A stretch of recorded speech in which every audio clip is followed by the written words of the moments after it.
Hello. No intro today. I'm in a rush. I'm heading off on an aeroplane around about 2 o'clock today to go visit my son. So I thought I had best come in and say hey to everybody. Hey, Heather, I didn't catch your live, but I did rewatch it.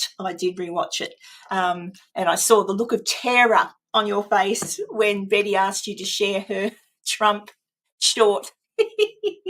I thought, but it was all right. It was quite funny. Oh, dear. Hey, Betty. Hello. Yes, I'm not sure how many people will pop in, much like you the other night. Hey, Heather. You're off to work, are you, Heather? I think, before I have to turn off. Oh, you've got to go to work.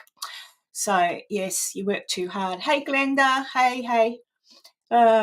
Yes, I thought to myself, now what am I going to do? So this morning I don't really have anything to do at home until I have to leave to go to the airport. And being that I'm going to be in Canberra on the weekend, I highly doubt I'm going to be able to make a live on Sunday morning my time because I'll be busy with the grandchild. So I thought, I'll tell you what, I'll just do it now. I'll just pop in and say hey to everybody and make sure everyone's okay. Hi, Ria. Julie, Cheryl, hello, Dee, hello. So who knows? And besides, for anyone who's not working, Dee might be on afternoon shift, are you, Dee? I'm just having a look. Oh, good. So you do have to go to work today, but you've got, so what then, tomorrow and Sunday off? That's all right then. Help me. Oh, dear me. Yeah, I hate missing out on doing the normal lives I do on the Sunday, but I thought, it'll be a little bit tricky to do it for my sons when there's a baby and my son, and I don't have much time to spend with them because I'll be back Sunday night. I'm just staying tonight and Saturday night, and then I'll be home Sunday. Hello, whore. That sounds terrible still when I say that. Hello, whore. Horror. Hello, horror. Oh, I hope everyone's doing all right. How is everybody? Hey, Maisie. What time is it there, Maisie? Hi, Belfast. Crafty. Oh, yes, no, go to sleep. And besides, I've never got anything that incredibly interesting to say. Not normally. At least I don't think so. Not today. And I did send a little message to Enzo, but it was last minute, literally last minute. I sent him a message a couple of minutes ago, like it was to do this. So, but I don't think Enzo will be able to pop in. I hate throwing things on people, but if he shows up, he shows up. That's okay. So Maisie, it's late there as well because Belfast Crafty. By Belfast, I'm assuming Ireland. That Jamie, is it Jamie Dawn, the actor? He's from Belfast. I like that accent. Wow, Heather, thank you. 4 months of support from my lovely friend. Thank you so much. That's awesome. Yeah, so look, not much has been happening this week. I am going to put out some members content, and I'll tell you why.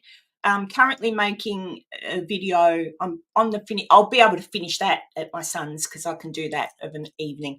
I'm currently putting together a video on the Hookman urban legend, but because of what it's actually connected to and why that became a legend, that sort of thing. Hi, Sky Talker.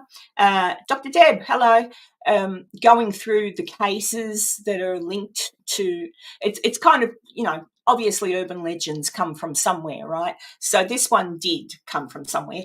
And because of the case and because there's certain things that visually you can look at, but visually I can't put them on YouTube in that episode, if that makes sense. So I'm going to put that in the members only part, and that way you can understand a little bit more what happened and why I've come to a couple of personal ideas on who did it. I love a who did it. But anyway, I won't say any more, but I'm working on that. So there'll be something up for the members. So you've got to give you guys something because you do help me out. You really do. So, hi, old lady Sky. Oh, I've got a Sky Talker and an old lady Sky.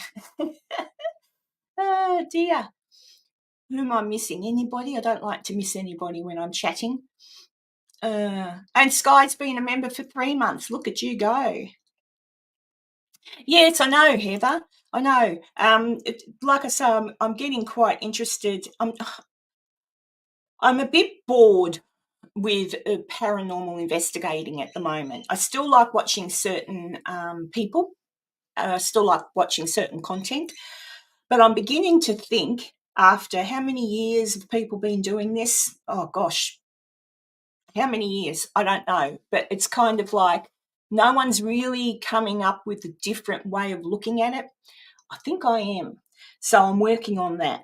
And I kind of think, oh, it's the same old, same old. Like people go in, they put their devices around. Can you make that go off? Blah. Can you say something? Can you bang something? It's all kind of like the same. And it's not to say that there's anything wrong with that. I just sort of think, well, nobody tends to be getting anywhere with that. There's nothing remarkable happening. So I'm using my, I guess you'd call my medical head, my nursing experience, my personal experience, and I'm going to start talking to other people as well. So keep just actually the guys that are in here now, if you've got a personal story that so you can email me. My emails, I'll say it out loud in a minute, but my email is in like the description on my channel. Okay, if you've got a personal story of things that have happened after someone awfully close to you who has passed away, that have only happened either when they passed away, just before maybe you found out, or just when they passed away, or for a couple of weeks after, and then sort of nothing. That's the pattern I'm starting to find with a lot of people I talk to, that yes, this happened, that happened, and then after a while, nothing. And I've got a theory, and I don't think I'm the only one with the theory, but anyway, I wanted to work on it. So I wanted to probably put together something, put together an episode that covers those types of things, to sort of help people, to make sure that they know they're not going crazy, because I certainly know I'm not a Looney Tune, and I know what happened to me when Stephen passed. So I can't be the only one that weird shit like that's happened to, right? Excuse my French.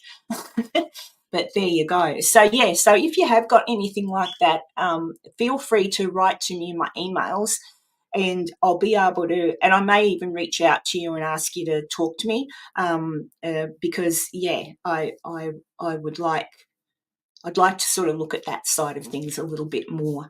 But anyway, so that's what I've got planned, along with my finding out where all these urban legends come from, because I find that fascinating. And it's awfully fascinating when you come across the fact that most of these urban legends are truthfully connected to a crime or a real story. So it is interesting. Oh, Raw Side. Hello. Hi. I'm just checking here. I haven't missed anything. Everyone's still saying hello to each other. Oh, Heather, enjoy your bus ride. How long are you on the bus for today, Heather? Sorry, I just got a message. I better check it. Enzo's out at Costco. That's what that was. Bless his cotton socks. If you can hear me, Enzo, it's no worries. Oh, dear. See, I interrupted Enzo during his shopping. Naughty me. Yeah, I think you have, Heather, but you must tell me again, because I better turn this telephone down, but no, I didn't come prepared. Yeah. Does anyone call them telephones anymore? I still say telephone.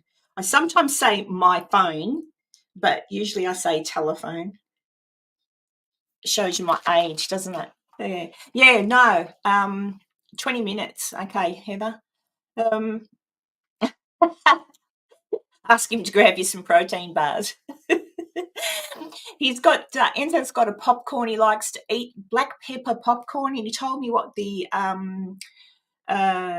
brand was, and I can't remember now, but you can only get it in America. I've had a look here, or you can buy it on Amazon. So when I come to America, I'll buy some of it and bring it home. If it tastes nice, I told him to bring some to Virginia City. Fancy shopping when you... I said love, I said pet, I said love. Australians would get that. It used to be a comedy show and a character would say that.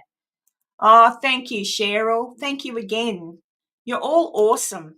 So, yeah, so as I said, Cheryl, so anyone, when I put this episode up that I'm going to finish off this weekend, and then I'll probably post it probably Monday, maybe Monday or Tuesday, probably Monday. Yeah, probably Monday. When I post it, there will be a members only edition, so to speak, as well, an extra, if you will. And that's not to be nasty to anyone who's not a member. It's just a way that I can put it on the YouTube without it being. There's certain things you can put on YouTube and certain things you can't, and there's certain things that they'll monetize and certain things that they won't. So I know that if I put it in my members thing, it doesn't matter. It's nothing horrible, but it's enough that they won't monetize. I don't want to put anything too, much up on that, but there you go. I think you can read between the lines. What was that? You worry when you say wireless, not the radio. Oh, I still have said wireless. My nan used to say that all the time, so I grew up with my nan saying, put the wireless on, Bill. For those of you who don't know, the wireless was before we started calling it radio. About, the 60s, Dee, I think? Oh, well, before the 60s and up to, I think we started calling them, I remember when the invention of the handheld transistor radio came. I had a transistor radio and I thought I was something smart. Oh, thank you, Sky Talker. Oh, guess what? Oh, and I owe you as well. Thank you very much for it was a super thanks, wasn't it? The other day on one of my episodes. You're too kind. You're a bit naughty. I keep telling you not to do things like that. Let me see. So we better play something for you, even though you say don't worry about it. Where am I? I always forget which button. Here we go. So you gifted a membership, so that means someone's got a membership, and you gave me a super chat. So for that, I can give you. Let me see. I reckon. Oh well, I'll give you 2. I'll be kind because you gave me 2. Yeah. So here we go. Get ready, everybody, for membership.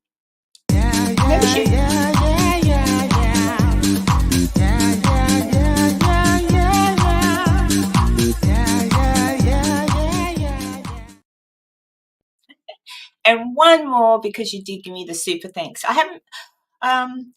haven't made up a super thanks one yet. I keep telling you all I'm going to make up new ones. I promise I will.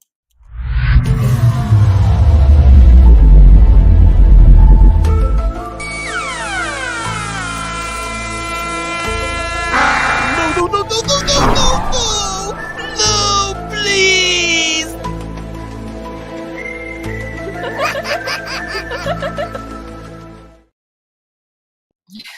There you go. Thank you, Sky. Thank you. Hi, Jebin. Hi. Oh, you're new here? Welcome in. Thank you. I hope if you like it, subscribe. I'm just here by myself today, Jebin. Normally on a Sunday I do a live stream. But this Sunday I will be off visiting a family in Canberra, which is our Australian Capital Territory, like your America's Washington, D.C. That's our version of it.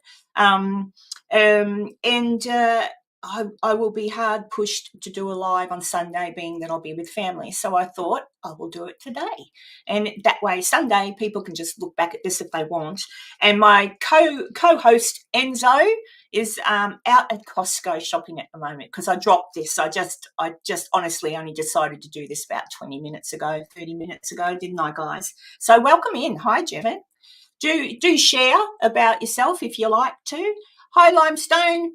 Oh, dear me. So let's see. Oh, hello, Jonathan. I see you. I see you. All right, you're allowed to listen while you're working. That's all right. That's all right. You must contact me, Jonathan, and I'll come on. We'll do a little live together because you mentioned that the other night, and I forgot to say anything to you. Heather's still on the bus. Hi, Kaz. Hello. Oh, a few of you I haven't seen for a while. Maybe I should do it more on a Friday morning as well. I could do 2 lives. I could do a Friday morning, how you going, impromptu, and I could do my Sunday with Enzo, the science guy. Yeah, so for those of you who've just popped in, I'm not going to be able to do a live on Sunday, only because I'll be visiting family and it will be a bit tricky-dicky to do that. So that's why I thought, oh, look, I've got to make sure I touch base with everybody and check on everyone. So that's why I'm here. Hi, Legally Blind Guy. I feel horrible saying that. But there you go. That is your name. So that's why I'm doing it now, and just letting everybody know that I am finishing off my Hook Man urban legend video. I did note I went in to YouTube and I had a look at a few others to see sort of like what tack they took on it, like where they went with it, what they were looking into. And a lot of them just basically stick to what the legend is. Some touch on where it may have come from, but then they don't go into really deep details. But what I found of when I found out where it probably stems from, that case has fascinated me because I'll try not to give a spoiler alert, but because the way it was done, it was very similar MO to another crime that took place in the 60s, late 60s. So it's interesting. So I'm going to put that all together. Oh, hi, Julie. Thank you so much. Look at you. All right. Let's see. I've just played that other one. Which one will I play you? And for those of you who are just here too, whenever anybody does anything like this for me, I made up all these little animations to say thank you because I think it is special. I do have to pull my finger out and make some more ones though. I really do. Let's see. I know it was in membership gifting, but since we just saw Enzo get abducted by Crow, how about we see what happens after he gets abducted? Where are you? Okay, so Enzo got abducted. Let's see what happened.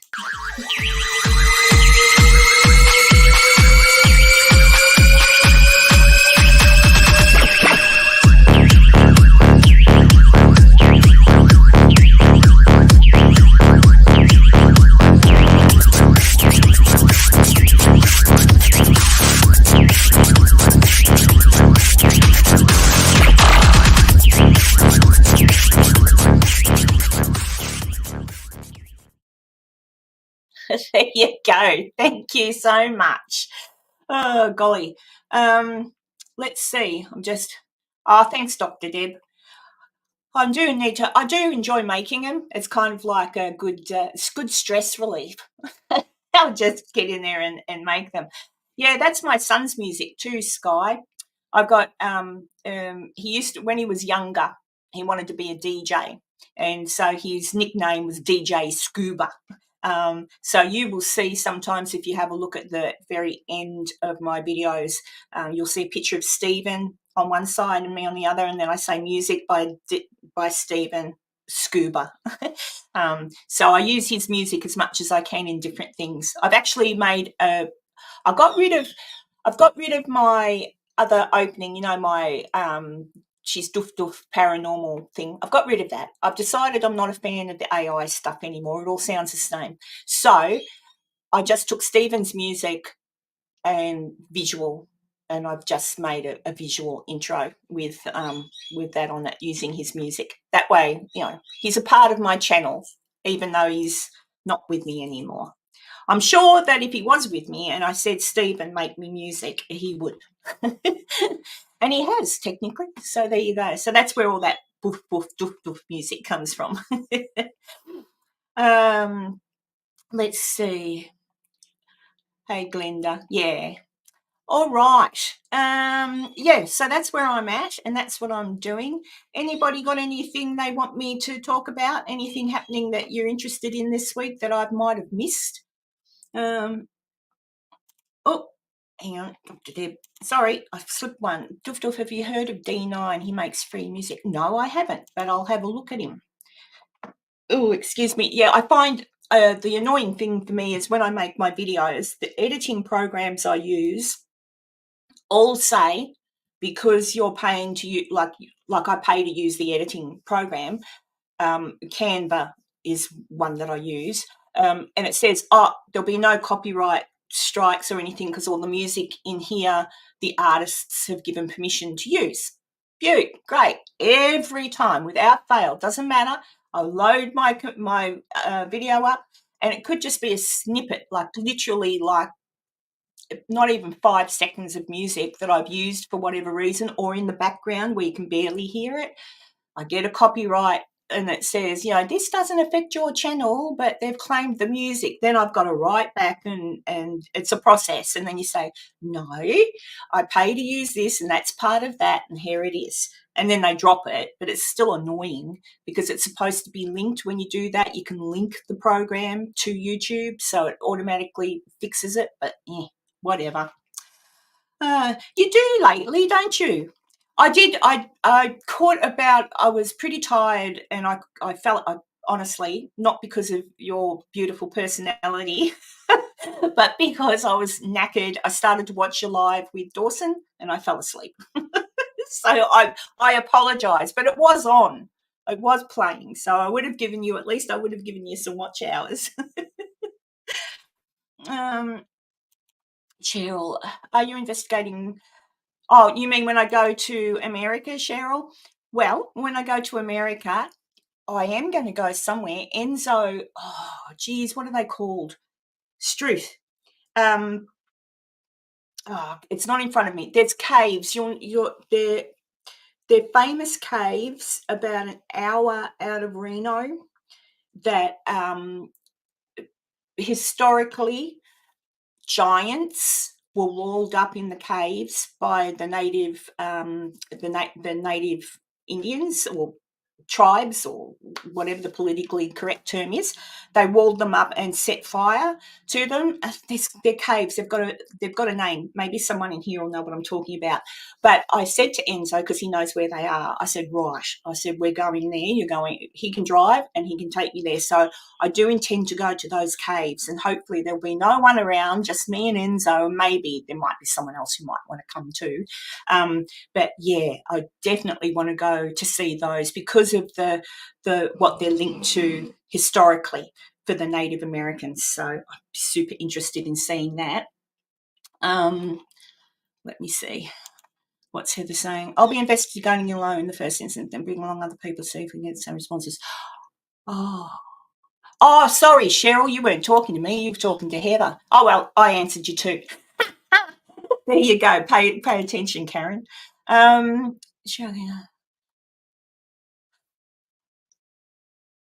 Well, Maisie, you just look after yourself. And besides, I don't know what doctors are like in Scotland, but certainly in Australia, even if your results are okay, they still make you come into the doctor's office to get them. It's very annoying.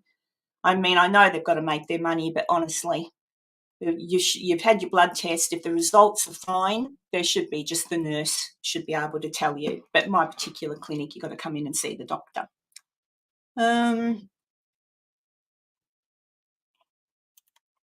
Yes, exactly, Kaz. Exactly. And it annoys me because stuff them, I pay to use their music. So if they don't want me to use their music, they shouldn't provide it to these platforms that allow me to use it copyright free. Yeah. So, but yeah, I just argue it. I just go, no, on music that's from a program that I pay for. I pay for the license to use that. So, and they take it away. So it's all good. Hello, Joe. G'day, Joe. I'm just on here having a chin wag. Nothing exciting. Are you still home, Joe, or have you left already for... I saw your post this morning, but I didn't get to the end of it. Joe and Dawn are heading off to Dallas, I believe. Oh, yes, this time of day in Australia is pretty good. If the tradies are actually working, Heather, if they're actually working and not just leaning on their shovels on the side of the road. Dear. Joe will know. Hey, Joe, off the top of your head, do you remember the name of the caves that are just out of Reno somewhere, where history of the Native Americans, where they walled up the giants, like the giant people, they walled them up in the cave and set fire to it to kill them all? It's got a name, and you can go there and visit. I just can't remember what they're called without looking it up. And I don't want to look away from the computer and type in Google because I'll lose my way. Do you remember what they're called? It's something or other caves or something. They're very famous. But yeah, I'm going to go there when I'm in Virginia City because it's not very far. Oh, shit. Hang on, I'll tell you. Now I'm going to have to look because this is going to drive me crazy, isn't it, people? Hang on a second. Truth. I know that God, I've gone blank. You know, Sean and Cody. I can't remember what their channel's called. I've gone blank. Sean and Cody went there once. Remember? And Sean played the flute. I just can't remember. Caves. This is someone's going to get to it before me. Caves, Nevada, Giants. Lovelock Cave. There you go. It's called Lovelock Cave. And that's what it's called. Lovelock Cave is a North American archaeological site previously known as Sunset Guano Cave, Horseshoe Cave, and Loud Site 18. The cave is about 150 feet or 46 metres long, 35 feet or 11 metres wide. Lovelock Cave is one of the most important classic sites of Great Basin region because the conditions of the cave are conducive to the preservation of organic and inorganic materials. The cave was placed on the National Register of Historic Places on May 24th, 1984. Yeah, but that's the story behind it.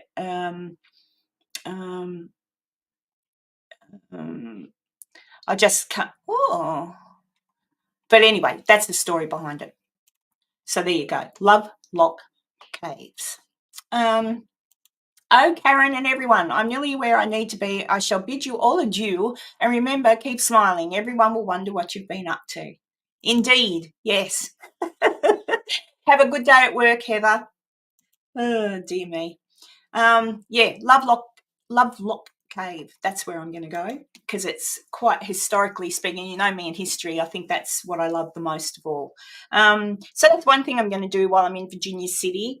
And I'm not quite sure yet what else I might do. I know I'm going to get to go definitely this time. Last time I was going to go to the Nevada State Prison, but the weather was non-conducive. It was so freaking cold and it was snowing, so that didn't happen. But this time it is going to happen, and I believe I'm going there with my friend Janice Oberding, so that'll be fun. Well, interesting. Fun's probably not the right word, but historically, from a historical standpoint, it'll definitely be interesting for me.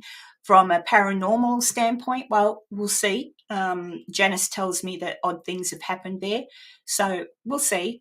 But historically speaking, when I have time, I'm going to look at the history of some of the people, not so much the history, well, a little bit of the history of the prison, but a prison's a prison, right? People go there because they're naughty, and some people were executed. So I want to look more into the people that were actually executed there and who they were before, like as much about that person as I can possibly find out. And then that way, when I go there, that gives me more of a connection to the place and who they might have been, what their story was, if you know what I mean. Because sometimes you can get that, you can read, oh, so-and-so convicted, oh, blah, blah, blah, blah, but it doesn't really tell you much about them as a person. So anyway, that's what I'm going to do there. And of course, the event will be on the 12th to 14th of July. So I'm looking forward to that. Things are starting to move now, which is fantastic. And I'm also just waiting to hear back from Piper's but just to confirm. But I didn't realise that you're allowed to utilise the box seats on the side of the stage, and because everything will be taking place up on the stage at Piper's, I mean, why not? It's a theatre, right? So everything will be, not the people, like the talks and the panel and all that will be set up on the stage. So I'll have the box seats available. So I'm going to sort that out as well. So that'll be pretty cool. But I'm going to do something special with that, probably offer up some champagne and something else for the people that get the box. But I've got to confirm yet with Pipers if they're available, but I think they are. So that'll be pretty cool.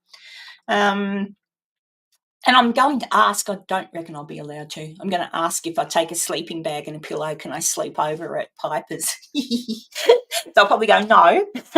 No, you're not allowed to sleep at Piper's. Oh, dear. Hello, Brian. Being a trained claircognizant empath, I'd have to do a lot of prep work before investigating a prison. Yeah, well, that's I don't know if I'm any of those things. I just know that I often go into a place and I get attached to a particular story. I get attached to a person's, like when I research something, I get quite passionate about that person and their history. So that's why one day I'm dying to go to the Sally house. I'll get there one day, I'm sure. We'll see. But I'm just, it's just because through researching people and who they were, what they did in their lifetime, I get very attached and slightly emotional and protective, which is really weird because they're long gone, but I still get protective. Hey, Betty. I am Betty Gathers, Betty J Gathers. She is indeed. She's got a great channel if anybody's interested. Betty's got a good channel. You made some awesome chicken soup the other day, Betty. That's how I actually make my chicken soup too. Surprise, surprise. So there you go. Antoine, hello. Hi there. So yeah, you've got to be. A lot of people differ. Like I hear people who say that they're psychic, that they prefer to not know anything when they go into a place. I guess that's okay because that might, for them, help them verify what they're actually feeling as opposed to they've already been told. So is that what it is? But I think for me, if from a paranormal perception, if you go into a place, for me, if I know who is there, if I know who was there, who lived there, who died there, if I know the history a little bit, if I know something about them that they did when they were living, something very interesting about them, then I will talk out loud and address that and say, hey, I knew about, for example, if I went to the Sally house, I don't for a moment think that Charlie Finney's there because he used to live in the house next door. He did live in the Sally house up until he went off to medical school, but I wouldn't think to speak to Charlie, but I would probably speak to Agnes, maybe Michael, and just sort of say, hey, you did such a great job and all that sort of thing. And I would say to Agnes what a good wife she was, looking after Thomas when he was ill. Like I'd talk on a personal level. I don't know if that works, but it's worth a try, right? If you know who lived there, then it's showing them respect. But that's what I would do. Let's see. Oh, Betty, excellent. Geez, long time coming. We need to get you more. You're doing so great, and I love your little shorts and everything. I saw that you freaked out Heather the other day asking her to play your Donald Trump video. You haven't really got much of a choice there at the moment, have you? But never mind. Things couldn't be worse, I don't think, than they are at the minute for you guys. Yeah. Hey, Maisie, what did you tell me what time it was there? Is it after midnight in Scotland? Just curious.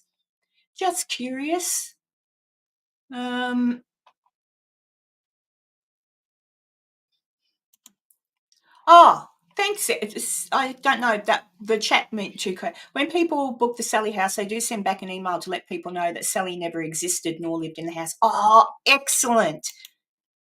Maybe someone saw my video. That's excellent. Oh, that makes me feel really good because I know when I watched what are their names? I'm really ditzy this morning. Sam and Colby. I know when I watched their episode, when they went to the Sally house because I was truly interested to see what they might, if anything, pick up. I know that's entertainment, but I was just interested.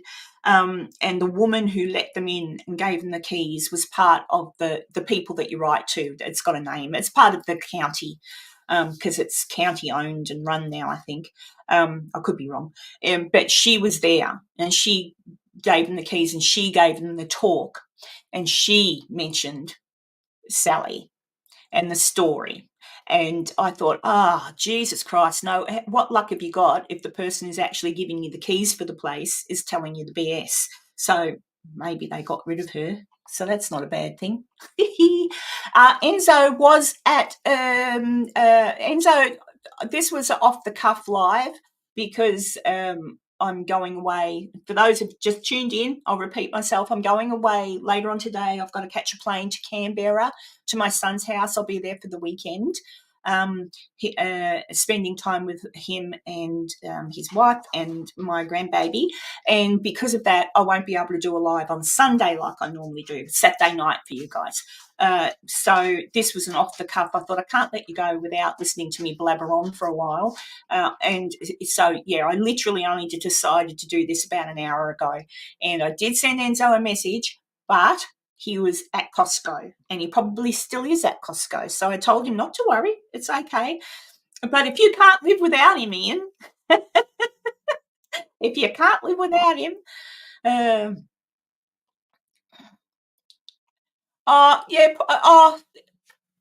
no, she also told a story, Joe. It's just right at the start of the episode. Now, going from memory, because memory can change, she's talking about the house, and she said, "I've seen Sally."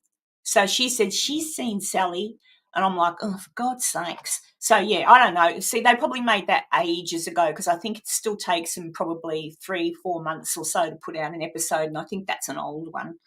But yeah, that's exactly right. People edit things to make it sound scarier. But no, she was giving them the background. They were just sitting in the lounge room talking to her. Or what do you call it? Not lounge. You don't call it lounge room. What do you call it? Where you put your sofa and your couch and your TV. We call it a lounge room.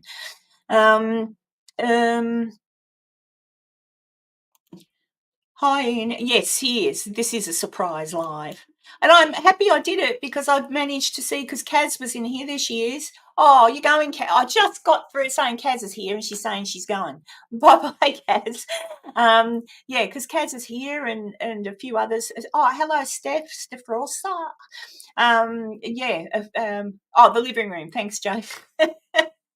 Yeah, we call it a lounge room because we lounge around in our lounge room, and that's where you put your lounge suite, which is what you call a sofa. Wash what down? Ends up buying his own weight in cakes. Oh, yeah. More than likely, yeah, just the whiskey to wash it down. He was probably. Oh, golly. Oh, see you later, Antoine. Have a good night. I know it's late in some places, and some places it's only morning. It's only morning here. So, yeah, I'm surprised as many people have dropped in to say hello as they have. So it's awesome, especially when it's just me, eh? I was going to tell you guys something else. Yep, no, it's passed. It's floated out. Hey, did anyone see some of the on the, not so much TikTok? I don't watch the TikTok, but somehow the TikToks get onto the YouTube shorts.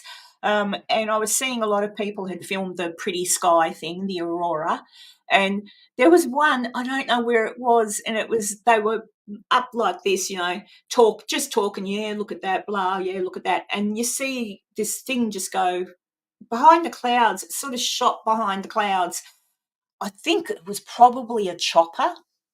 But then again, I don't know what time they took it, but it looked interesting. It looked like a UFO, classic sort of UFO shape. But when a chopper goes behind clouds and goes fast, it can give off a similar thing. Although being nighttime, I kind of wonder because there was no lights. Usually a chopper has got lights. I did hear actually where I live here, there was we've got a local Facebook page, and the locals will sometimes put things up like, don't forget to put the rubbish out, or hey, avoid such and such a street because there's an accident. And there was a couple of people put up a thing, and it was nighttime. A couple of people put up a post, what's with the chopper out and about with no lights on? It is unusual for a chopper not to have its lights on at night.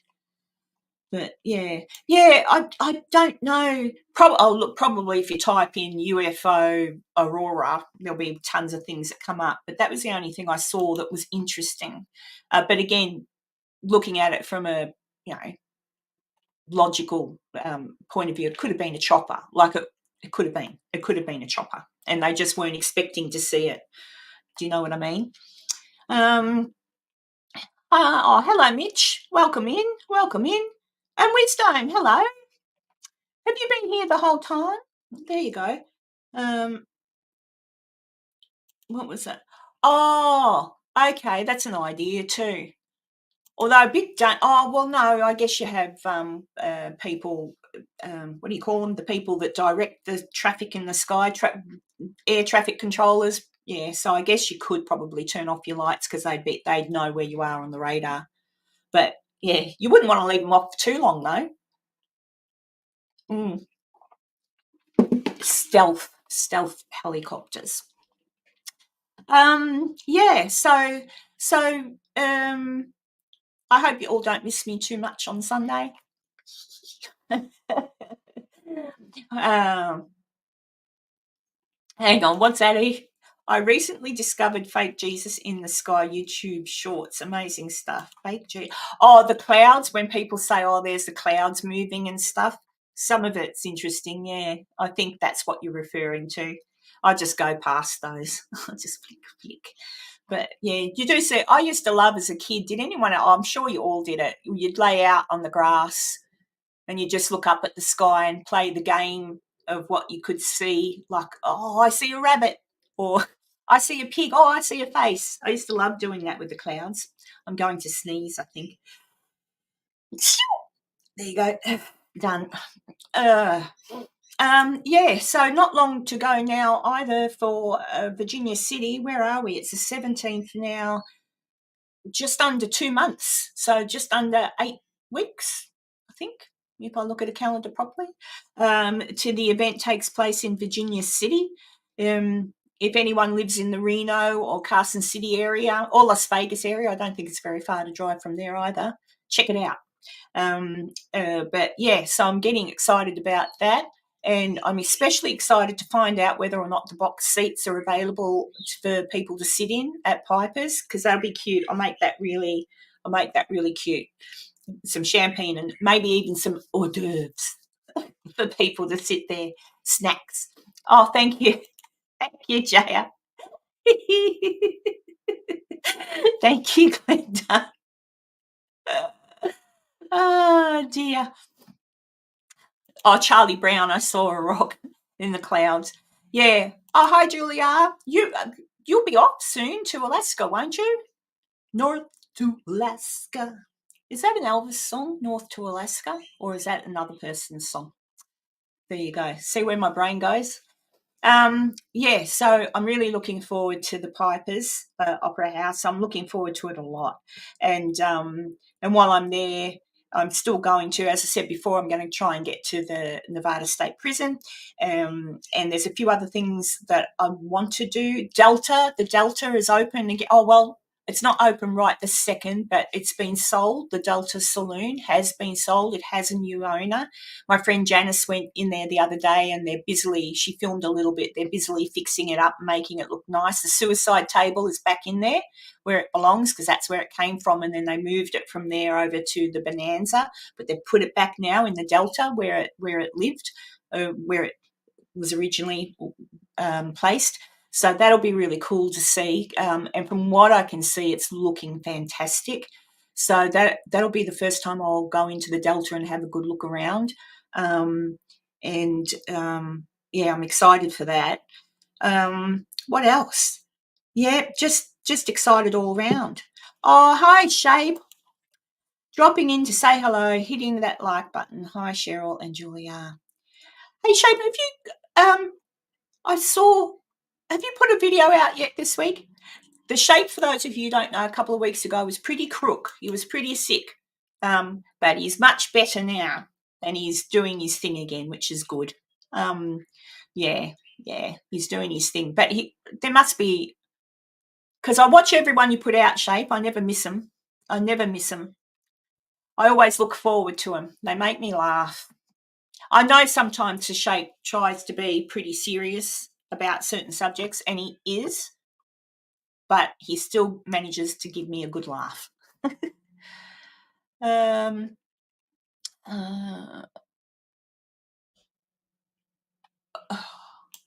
What's that, Brian? Because karma concerning Charlie Brown, Lucy probably grew up a working girl and more issues than sports. Oh, it's just a cartoon. It's just a cartoon. I think he is feeling better, aren't you, Shape? He was pretty crook. That's why he had to take a bit of time off. But I just want him to stay well. We rely on you, Shape. We rely on you for some laughs and some good content. But I personally watch the Shape just because it just makes me happy to watch the Shape. He makes me happy. So that's why. Yeah. And sorry, Julie, did I miss you? Because I did ask you and I might have missed you. You're getting ready to go to Alaska on a boat, on a cruise. I'm pretty sure it's a cruise. So I don't think that's too far away. So I hope that goes well for you. I'm sure it will. You might see whales and stuff, or polar bears. Depends how far up you go, I guess. The day after tomorrow. Cool. It is a shame you never got to go to the Sally house. Don't worry. It'll happen. It'll happen. Maybe one day I'll get there, Julie. We can go together. We can have a sleepover and, make a nice cup of tea for the spirits. Maybe even plant a flower out the front for Agnes. Oh, dear. I can only dream. I think I'll be pretty skimp after this year's events. But never mind. It's all good. Oh, dear. All right. So as I say, for those of you who've just got here, I'm finishing off an episode on Hookman and the origins of the Hookman story. But I went down a rabbit hole with it. So my episode's actually going to cover a few other things. But yeah, I'm quite fascinated now. It's interesting how it's kind of like in America you call it telephone, the game of telephone. It's kind of like these urban legends pop up and they do have some foundation in fact, but because they get retold so many times and you want to scare people, they grow into something fantastical. But yeah, so I'll have that out probably Monday. It should be finished, fingers crossed, if not Tuesday. And as I said before, for some of the people that are members, there'll be something a little bit extra on the members channel that I don't want to integrate into the actual finished episode because it's, would you call it graphic? I don't know. It's because it's crime related and stuff. And I just don't want to get demonetized. But I'm pretty sure I can put it on the members channel for you to look at. And it's not, like I say, in case Shape's listening, it's not putting it behind a paywall. It's because I want people, you can see it yourself if you do research and stuff, but I just thought I've got it. But if I put it on my actual episode, I'll get demonetized. So if I put it in the, or not demonetized as in like they'll kick me off my channel, just that particular video I won't be able to monetize, so I won't be able to make any money from the advertisements, even if it is only for like 50 cents you make. But still 50 cents is 50 cents, right? So if I put it in the members only, then I don't care. It's like just a bonus. Let's see. Thank you, Julie. Now I'm retired, I wind up travelling down way. Yes, I know. It gets like that, doesn't it, Mitch? You get time, you start looking into one thing and you think, well, that's interesting. How did that happen? And then you look at something else and you go, oh, okay. And then there's certain links, and I can see how people come up with conspiracy theories. They've got too much time on their hands. But yeah, I'm looking forward to everybody seeing the episode. You're not missing anything in me telling the story by not being a member, okay? Don't worry about that. You get the full story. And just certain things you won't see because they're graphic. But yeah, so when I went down that rabbit hole, I fully expected it just to be a very brief, oh, well, this is where the story came from and this is why they did it. And there sort of is that tone to it, but then when you realise where it came from, what prompted it, and it's kind of like, yeah, rabbit hole. And then you see links between different things, but you'll see in my episode, you'll see. And I could be completely wrong with my idea, but I've got a pretty good idea. You know, Watership Down, do you remember that when that movie came out, that song? I think it was Simon and Garfunkel. I don't think was it Simon and Garfunkel sang the song or just Garfunkel? I think it was just Garfunkel. But that song, and when I knew that one of the bunny rabbits gets hit by a car, I couldn't watch it. I couldn't watch it. What's the matter, Muffin? Come here. Come here. It's all right. I think they can hear someone coming in the door. Mitch says, I live next to a Civil War battlefield that's rich in history and the stories I have found. I know, it's fascinating. Fascinating. I just think, and when you look if you look at someone as just a name, so, you just look, oh, so-and-so was a young soldier and he was killed in the Battle of blah, and that's all you get. So-and-so, John Smith was a soldier and he got killed in the Battle of whatever, and that's the end of it, and he's buried here. But I like to go deeper than that. So I like to think, well, okay, his name was John Smith. He was a young soldier. Where did he come from?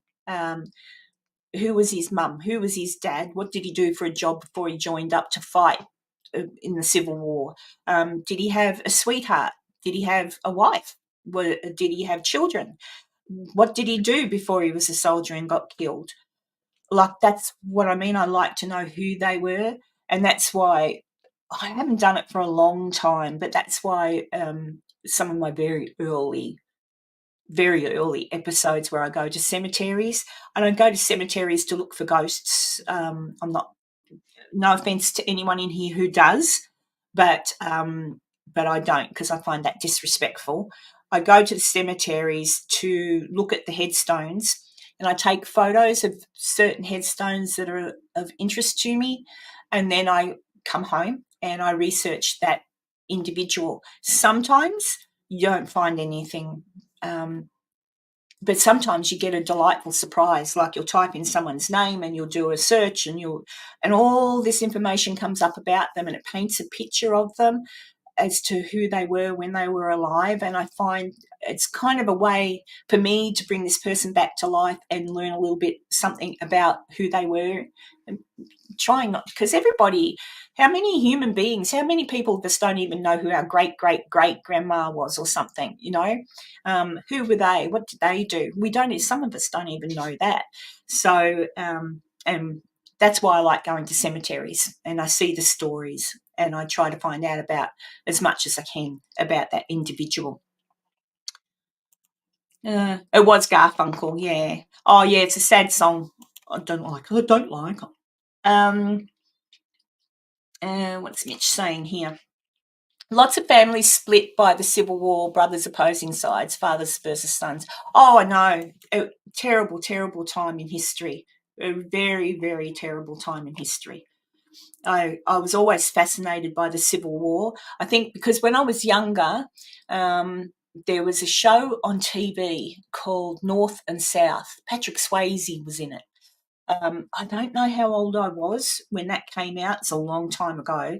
And I remember buying the books. The books are much better than the TV show, but I brought the books and I read the books, and the books are intricate. Like, the books are really good. John Jakes. Oh, there's a memory. John Jakes was the author, I'm sure, of all those North and South books. If you like, when he wrote them, they're also very historic. Like, he did a brilliant job. He actually brings historical figures into his books. So you've got your fictional characters partaking of an actual historical event, and it's pretty cool.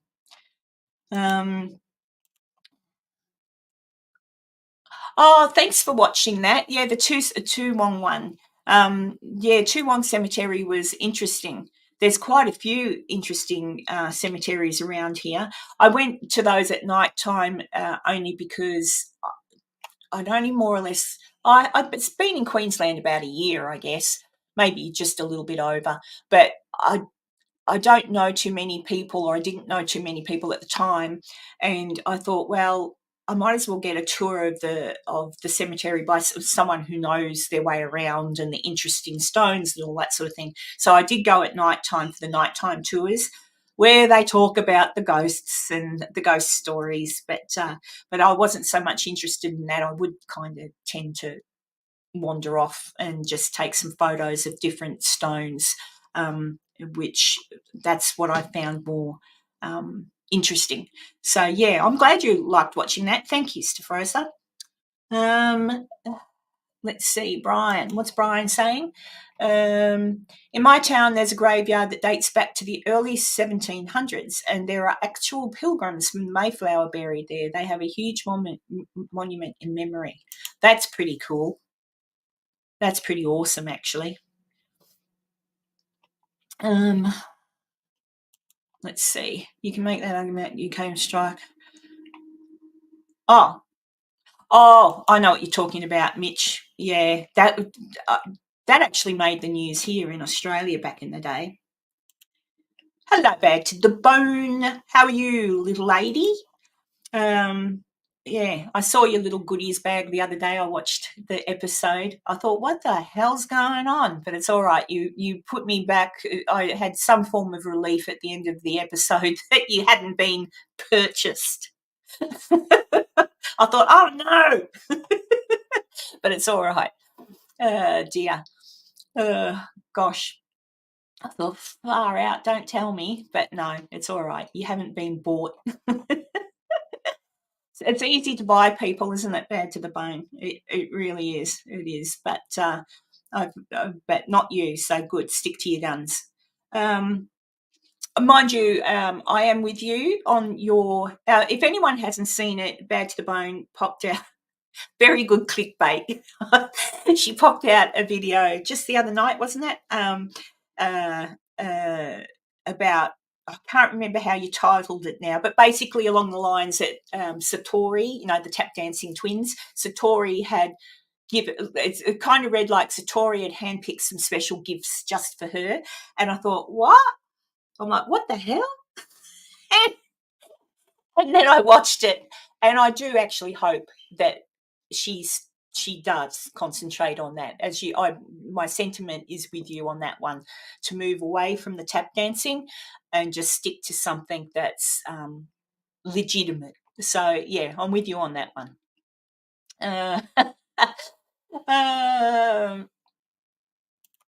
Where's that? Thanks, Joe. I've investigated around the graveyard and around the monument. Yeah, see, I kind of think that where there's a lot of people go to graveyards to investigate, and each to their own. There can be reasons for doing so, I must admit. I mean, I suppose maybe if it's on a personal level and you think that it's one of your loved ones that you're going to visit, and you think that maybe they might hear you and maybe you'll get an answer there. I don't know. My personal opinion is I don't think that I can't imagine why you would want to stick with your dead body and not be somewhere around the life that you lived. I don't know. Depends how you died. Like battlefields. What do you think about this one, Mitch? battlefields. People have died on the battlefield, and some of them have been running, bayonets out, whatever, they're running, boom, back of the head, they're dead in an instant, and don't even probably, there's no connection cognitively that they've been killed. It's just 1 second they're there running and next minute they're gone. In that instance, I wonder sometimes if there is a haunting on a battlefield, which you do hear a lot about, because of how they died. And it's probably like a tape. It's probably like a memory, a traumatic memory running over and over again. So is it them haunting or is it the memory? But a battlefield, I could definitely kind of get my head wrapped around something like that. But a graveyard, not so much. I don't know. Yeah, looping. Thanks for that. Yeah, looping. Oh, what did I do there? Hide that. Yeah. I don't know. Yeah, just reliving it. Well, yeah, sort of, maybe, Joe. Residual, yeah.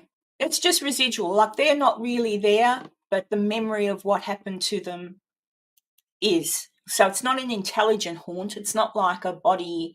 It's not like the person reliving their death over and over. It's kind of like the trauma of that.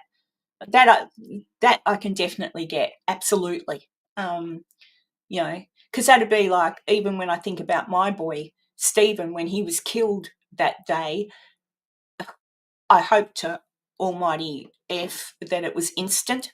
Gathering by his injuries, I think it was, because I, as a mother, would hate to think that because it was instant and the way he was killed, that he's continually there, stuck on that road, reliving his death every friggin' whenever. That would be a horrible thought, and I don't think that happened. I really don't think that happened. But so far as residual trauma, absolutely. And I'm pretty sure Joe's with me on this, that a lot of times some of these places that are haunted, it might just be that's what it is. And then it only sort of replays at certain times. And maybe that's why when some people go to these places, nothing happens. But other people go, and maybe the time of day or night that these people go and do get something, maybe if they were able to ascertain a time when a certain event happened, maybe it's just like an anniversary replay of that event. I don't know, just a thought. Just a thought. And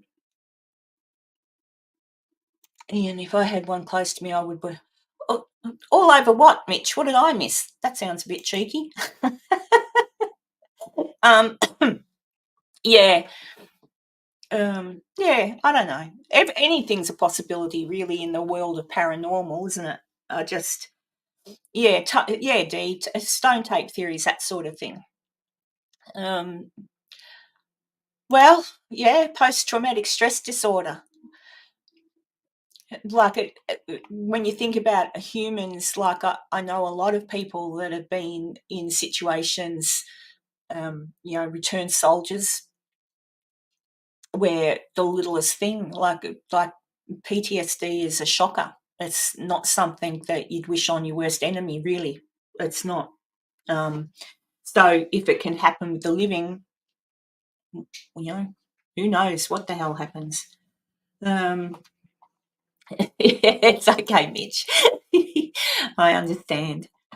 And of course, that's the other thing too. I am heading to England at the end of the year. September, I'm due to go.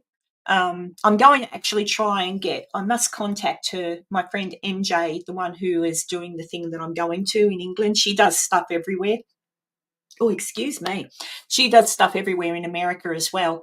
I'm going to try and get her on a live with me to talk about some of it. She's pretty amazing, but I'm going to England, and I'll spend 2 weeks with her going around England and looking at different things, and down to Wales and into London and all sorts of things. So I'm looking forward to that. And of course, I'm also going to the Ancient Ram Inn. I've already booked it. I can't remember what date for now, but it's sometime in September.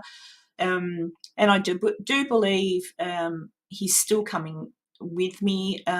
Mythos might be coming with me to that, because I can see I can see that Beardo's already been a couple of times now, but there might be something. We'll see. We'll see what we can do.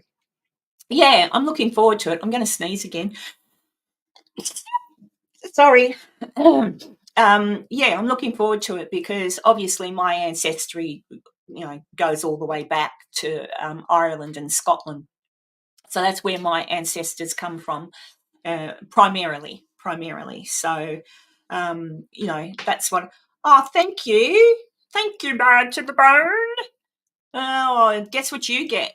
Oh, is everybody ready? Hang on, where are we? I'll give Bad to the Bone this one. Here you go, just for you. Hey, Annabelle! Karen got some more members. Isn't that great? Oh, wonderful! Chucky, come say welcome to the new members.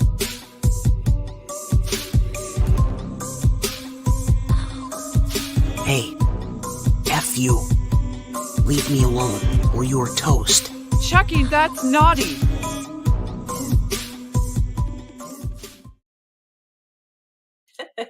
Thank you, Bad to the Bone. It's much appreciated. And thank you, Raw, for the bless you. Every now and then you get a tickle in your nose.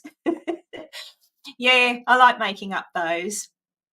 I would love that Robert the Doll. I'm going to buy, not because I think it's haunted. I don't think it's haunted. I think it's just a very old, awesome doll. But I would love. I think you can buy another one, but I'm not sure how. I must ask CL. She went to have a look at it the other day. I don't know how big it is. I'm assuming it's a decent sized doll, but I'd love one of them. Something about his face is cute. That's all I reckon. But yeah. What was I watching? I was watching something the other day, and they were talking about an episode of The Twilight Zone where there's a talking doll, a very old episode. We're talking like early 60s, I think, whenever The Twilight Zone was being made. There was an old episode of that where the doll was given to a little girl called Annabelle, and it was a talking possessed doll or something. And that's where the idea for Annabelle, whatever her name is, came up. But by the Warrens, that's where their idea for that came. I never realised the Warrens hired writers that were just horror story writers, like not journalists.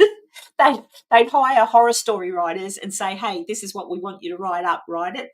Like, tell you what, they're lucky they're not around. I'd give them a blast. But do not speak ill of the dead, so they say. But yeah, but I was watching that and I thought, so yeah, so there you go. I don't know what I was saying there. Oh, dolls, yeah. But I would like, I've already got a Raggedy Ann doll that looks a little bit like it. Hey, Werner, are you at work? Werner, are you at work? Yeah, so I've already got an Annabelle doll, and I've got a Annabelle doll from the movie Annabelle. But yeah, I know. I would just really love Robert the Doll. I did have a look at buying one, but I might try and buy one when I could buy one when I'm in America and get it posted to my friend's house in Virginia City. That'll be cheaper because when I looked into it, it was something extraordinary to post it here. So I might come home with a Robert the Doll in my suitcase. Me and my dolls.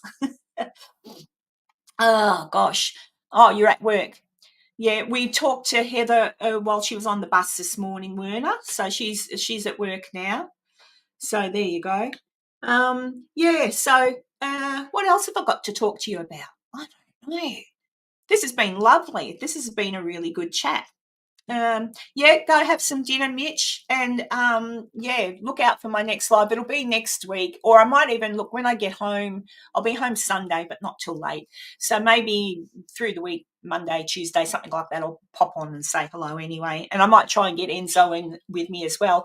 Oh, and Maisie, I was going to ask you, I'll send you an email, but I was going to ask you to do me a favour, not this Sunday, but next. So we'll see what happens there.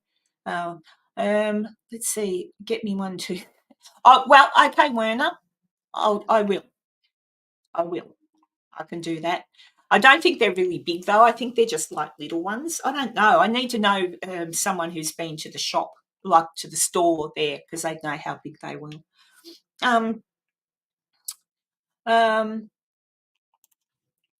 Oh, I don't. Yeah, feel free to. I don't know that you've missed that much. It's just me blabbing on about all sorts of rubbish, but interesting rubbish sometimes.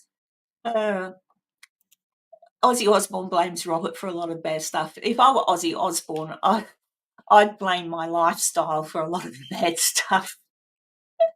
I don't know. I'm very skeptical when it comes to people saying that an object is haunted. I'm not saying it can't be. Could well be. I don't know.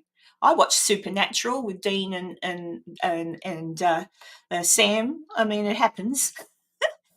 I mean, people can even die a million times and come back to life, can't they, if you watch that show? I do love that show, though, Supernatural. I do love that show. I'm actually rewatching it now. I'm doing it. It's from season 1. Oh, dear. Steph Frost said Robert blames Ozzy for a lot of the bad stuff, too. Yes.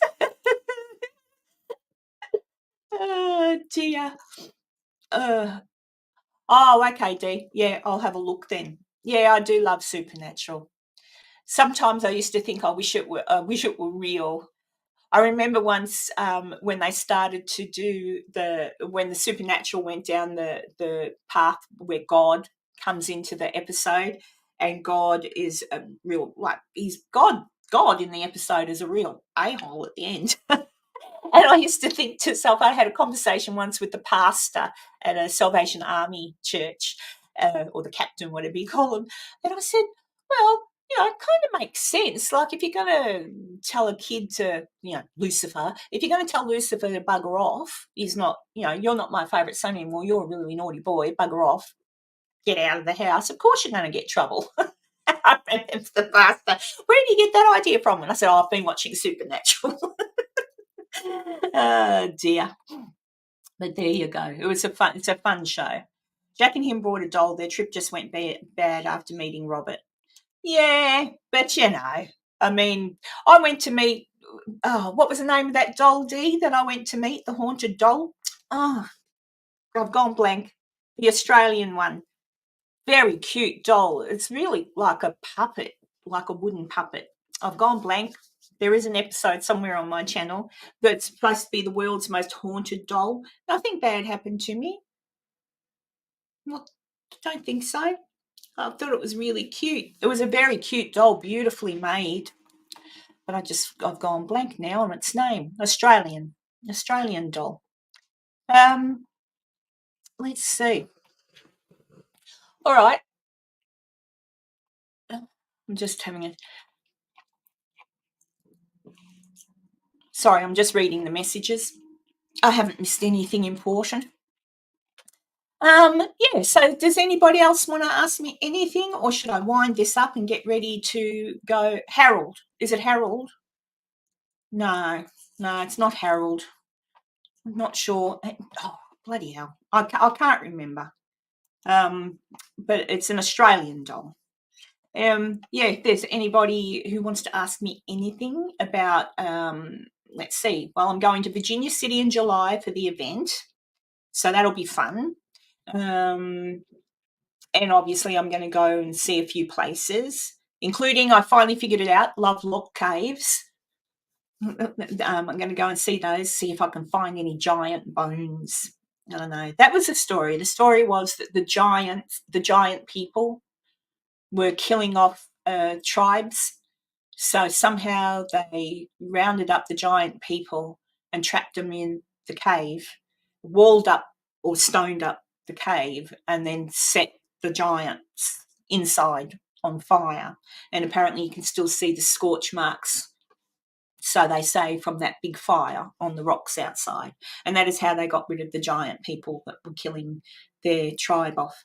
So, yeah, I can't either. I've gone, oh, Harold Bishop? What? Oh, Harold, it's okay. Ian Carberry's referring to the show Neighbours. Yeah, I'm not sure. Who's Harold? Harold the doll. I'll have to look that one up too. Yeah, so What was I blabbing on about? I don't know. Who knows what I was blabbing on about? Just checking I haven't missed anything. Oh, that wasn't me. That was Muffin the dog. No, I haven't missed anything important there. I don't think so.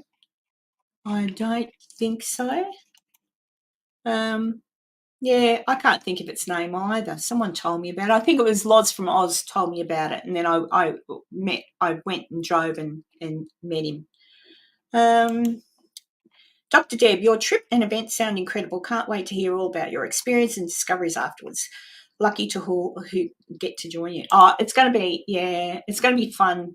I've got there's so many things that have happened since I organised the event. So I'm hoping that people, when they're there and I fill them in on the different other things around town that they'll be able to do, they'll get to maybe, and if they have no time to do it on that weekend, they can always come back for another visit to Virginia City, because you never get to see everything when you're there. But yeah, got a lot of fun stuff in store. And as I said, I'm looking at utilising the two opera boxes. Is that what you call them on the end of the stage? I had no idea that you were allowed to even sit in them. I know you can't sit in the top ones because they're really old, but apparently you can sit in the bottom ones. So I'm going to utilise those in some way for some very special people. I'm really looking forward to it, and I think it'll go really, really well. I'm excited to hear everybody's talks on the history of the place, and I'll probably learn more as well, but it's going to be awesome. And I'm looking forward to seeing the wild horses, because there's a few wild horse babies around. Someone put a photo up the other day and I thought, oh, babies. And I think there's one of the horses that I used to pet, that used to come up and steal food out of my house at Hands and stuff. One of those horses, he was really friendly to me, but the photo I saw with the baby in it, it looked like him. It looked like, not the baby looked like him, it looked like it was him in lead of the pack. So I think I might get an opportunity. They won't let me anywhere near the baby for sure, but I can't wait to see them. I know, Dr. Deb. It's the wild horses. They come into Virginia City and they're just awesome. And, of course, there's Bernadine the mule, who I love and adore, with her little son Indy for Independence, because he was born on Independence Day. And that's the other thing, I'm trying to get there for Independence Day, because I want to see how America does Independence Day. I mean, you do Memorial Day just wonderfully. I mean, if there's anything I can say about Americans, super proud when it comes to putting together anything for your soldiers and your history. It's super, especially there in Virginia City. I was there for, I think it was Memorial Day last year, the big parade and everything. I was a bit, see, in Australia, you're not allowed to walk around with guns or anything like that, right? So when the parade was on, I've got footage of that. I should make a little clip. But they were walking up the streets and firing guns. Had to have been blanks, I guess, but geez, it was loud, and I was like, oh, guns. But it was interesting. Yep. So yeah, and I really am hoping. I've been promised it should be a go ahead to get to the Nevada State Prison, and they're sponsors for my event as well, Nevada State. So everyone who comes to the event will be getting a little gift from the Nevada State Prison. So that's cool for my goodies bag. So there you go. Everyone's getting a goodies bag. It was a bit, Dr. Deb, it was a bit of a culture shock. I sort of thought, yeah, because we just, no one does that. If you hear a gun go off, it's like, ooh, like, what was that? Unless you live in the country, like when I lived in the country, you would often, or not often, every now and then, maybe once or twice a year, you'd hear a gunshot because someone was off in the distance shooting a rabbit or something, but that would be about it. You're definitely not allowed to carry guns around in this country, but apparently people are allowed to carry knives. Well, you're not even allowed to carry any weapon. Get caught, you're in real trouble. No, Americans are okay. They can carry their guns. That's your second amendment, first. You've got your first, second. Which amendment is that? You've got your amendment, Second Amendment or First Amendment? I don't know, but anyway. When was I there? Yep, November, Kibba. I was there in November and May. I went twice last year. I was there in May for Mother's Day. I had Mother's Day at the 4th Ward School, and then I was back there in November. Was it November that Memorial Day was? Anyway, I was there for the big parade, unless it wasn't Memorial. I'm sure it was Memorial Day. It was when you yeah, no, I'm sure. Second, thank you. Yeah. And I saw Kurt Russell give a very good answer to that, and he said it is your Second Amendment, and the forefathers did put it there for a reason, and you just hope that that reason never pops up again, eh? But, you know, each to their own. It's been there forever and a day almost, so that is it. Oh, then it must be, okay. Oh, Veterans Day then. It was Veterans Day that I saw in November then. Veterans Day, not Memorial Day. That's right, Memorial. When I was there in May, I had Mother's Day there, and the week after I left was Memorial Day because I brought, somewhere I've got it, I brought a Memorial Day T-shirt with the flag and everything on it. Yes, thank you very much, Kibba. Thank you. Yes, I was there for Thanksgiving this time. That was awesome to see all the people decorating and all that sort of thing. But yeah, I really enjoy seeing how the Americans do things. You do things big. What's Deb saying? Not to be controversial, but that reason has been widely misinterpreted in modern times. Oh well, yes, I know, but I mean, it was back in the day. The reason they did it was because of what happened with the English. So it was everybody's right to bear arms to protect themselves against the English and the invasion, and to protect their land and their families and their property. And it was put in place because they probably weren't too certain that the English wouldn't try it again. So that's what it was put there for, I guess. Let me out of here. Thank you, Maisie Rose. That's the one. I met Let Me Out of Here. Yeah, that's the one. Thank you.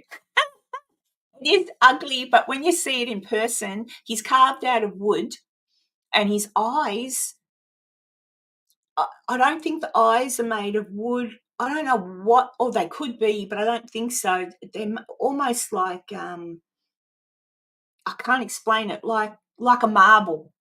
And they're just stunning, the eyes, like marble. And it's just, yeah. So he kind of is ugly, but he's kind of cute, you know. So, yes, thank you. Let Me Out of Here. That was his name.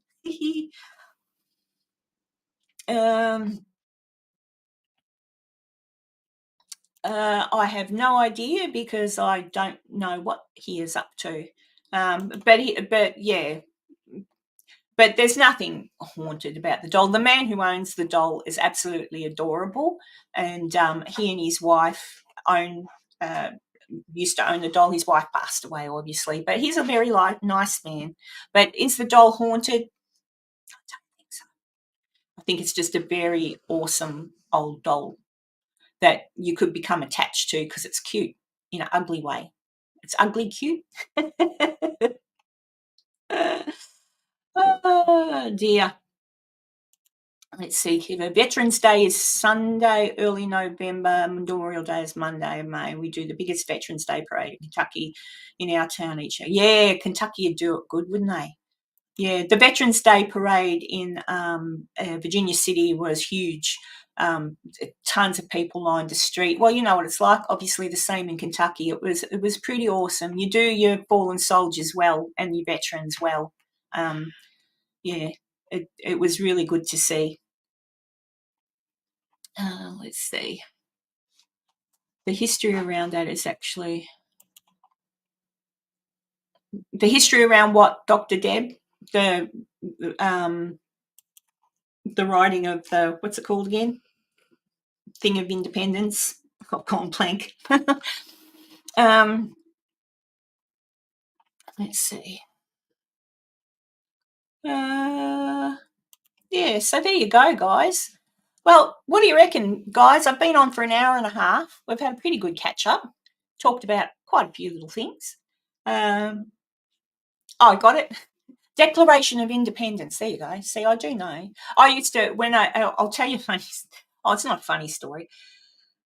Australian history is interesting as an adult, okay? But when you're a kid at school, it's really boring. And the other thing they used to teach me for history was all about World War II and Hitler. And that was really boring. But you know what it was? It wasn't that the subject was boring as a student at school. It was how it was taught. Because we also learned about Gallipoli in high school. And a movie came out with Mel Gibson in. A lot of you may have seen it. And if you haven't, watch it.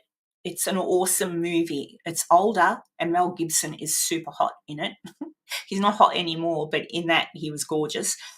It's just called Gallipoli, okay? Mel Gibson was in it with another young bloke, can't remember his name. But we were learning about this stuff at school, and then that movie came out. Actually, I might have already left school. I think I'd left school, but we had learnt about that at school, and I went, ugh, boring, like boring. And then I watched that movie, and I thought to myself, why can't, maybe they do now, but I thought, now if you had sat me down in front of that at school and said, watch this, I would have automatically gone, oh my God, tell me more. How did this happen? Like what? But the way they teach things, as I say, I don't know if they teach any better nowadays, but nothing interesting. Like just who wants to watch that? Who wants to go to school and learn history when it's taught in such a boring way? But now I just love history. I can't get enough of it. No matter what, I just want to know, how'd that happen? Who did that? Why did they do that? Where's the proof? Like I just love it. So it is interesting. And that's why when I was little too, I used to love American history. I was self-taught with American history. Anything on American history I could find, I'd buy and read. I'd go to the library and read heaps of books. I've even got, I don't know if it's here, I've got a big book of Harper's Journal, the newspaper of the day that they used to write and report with all the etchings. And I would find that fascinating. I'd go through it and there'd be all stories on war at the time and all that sort of thing. I loved it. American history to me was so fascinating compared to Australian history. However, now Australian history is very interesting, especially now that the truth is sort of being taught. When I was a little girl, it was whitewashed. So when I was a little girl, Captain Cook was a hero and all that sort of thing. Now I know the truth, it's even more fascinating. So, history is marvellous. I love history. I think you can all tell anyway when I do different things. What's that? I'm exactly the same. In school, I was primarily mesmerising dates and events. I've heard Band of Brothers is pretty good, and I've also, Kibba, in regard to that episode, I haven't watched it. I should, I suppose, because there was, Band of Brothers, wait a minute, there's Band of Brothers was a television show, wasn't it? The one that was made here, actually, and directed by Tom Hanks, I'm pretty sure, and then there was the other one that it was a movie with Tom Hanks in it. Oh, Saving Private Ryan. Yeah, but Band of Brothers, I've heard, is quite good. It was made here in Australia, so I should watch it. But some of the actors that were in that, I saw something the other day where they went back to Normandy and visited the graves of the people that they portrayed in that show. So that was pretty cool. Oh, look who's back from Costco. Hello. How are you? Good. I was going to get off soon, but I'll stay on for another half hour. How's that sound? Well, because I'll have to get off by 10:30 to make it to the airport in time. What? Yeah, I had just walked into Costco when you messaged me. It's like, hey, going on now. You can make it. Okay. Well, I think I've been keeping the troops entertained. This has been lovely, actually. I've been having a lovely chat here with everybody. But yeah, they're sort of starting to drop off now a little bit because I think it's pretty late in England. I think it's probably 1 or 2 a.m. in England. Not sure. What time is it there in America? In my time zone, Central Time, it's 10 minutes after 7 p.m. Oh, There you go. So, yeah, not too bad for the Americans. But, yeah, well, we've talked about everything. We've talked about the Declaration of Independence, the Second Amendment, Memorial Day, and what else have we talked about? We've talked about, I don't know. Yeah, Very American. very American. I'm just saying I'm looking forward to coming to America in July and seeing July 4th, like celebrations. I'm told in Virginia City there's an awesome firecrackers. What do you call it? Firecrackers. Whatever you call them, a fireworks, display. So I'm looking forward to seeing that. I'm surprised actually in Australia. Oh, well, I suppose it's all looked after properly, but I'd be worried to catch fire to things. Oh, it's 1:10 a.m. Friday in Scotland. Oh yeah, Friday. Yeah, it's Friday. It's just after 10 a.m. Friday morning here. So there you go. Yes, I'm heading off to Canberra, Enzo. So I thought to myself, I didn't think I'd be able to do a live on Sunday because I'll be in Canberra with my son and the family. So I can't really say I'm going to disappear for a couple of hours. And besides, I don't get to see them that much. So, and that's why I thought off the cuff, I thought, you know what, I've got nothing to do until I have to leave for the airport. So I'll pop on. And that's what I did. Kiba. Oh, what did I do then? Sorry. Sorry. You said your hellos, and now it's time to go. I get it. I plan to be there on the 4th of July. I do. I do plan to be there on the 4th of July. Indeed, I do. My event is the 12th to the 14th of July. And I was telling telling everybody, Enzo, that we plan to go to the Lovelock Caves. That's what it's called, isn't it? Lovelock Caves. Yeah, because I really, yeah. Well, yeah, only because I was watching the Y-Files and I've seen someone else I know go to those caves, but I didn't really quite understand the history of them. I saw them there, trying to talk to ghosts or something, and I thought, oh, but what's the real history behind it? And then I just randomly watched an episode of the Y-Files. He's really good. He's very good. I like him. He's smart. And I was watching that, and then I realized what he was talking about. And I went, oh, so that's the story. And because, I'm fascinated with the Navajo and all of their stories. And I think I'm trying to remember the tribe. I don't think it's the Navajo. I think it was, is it Hokie or Hockey or? Hopi, probably. I think it's Hopi. I could be wrong, but it'll be one of the tribes within the Navajo region. So I thought, oh, awesome.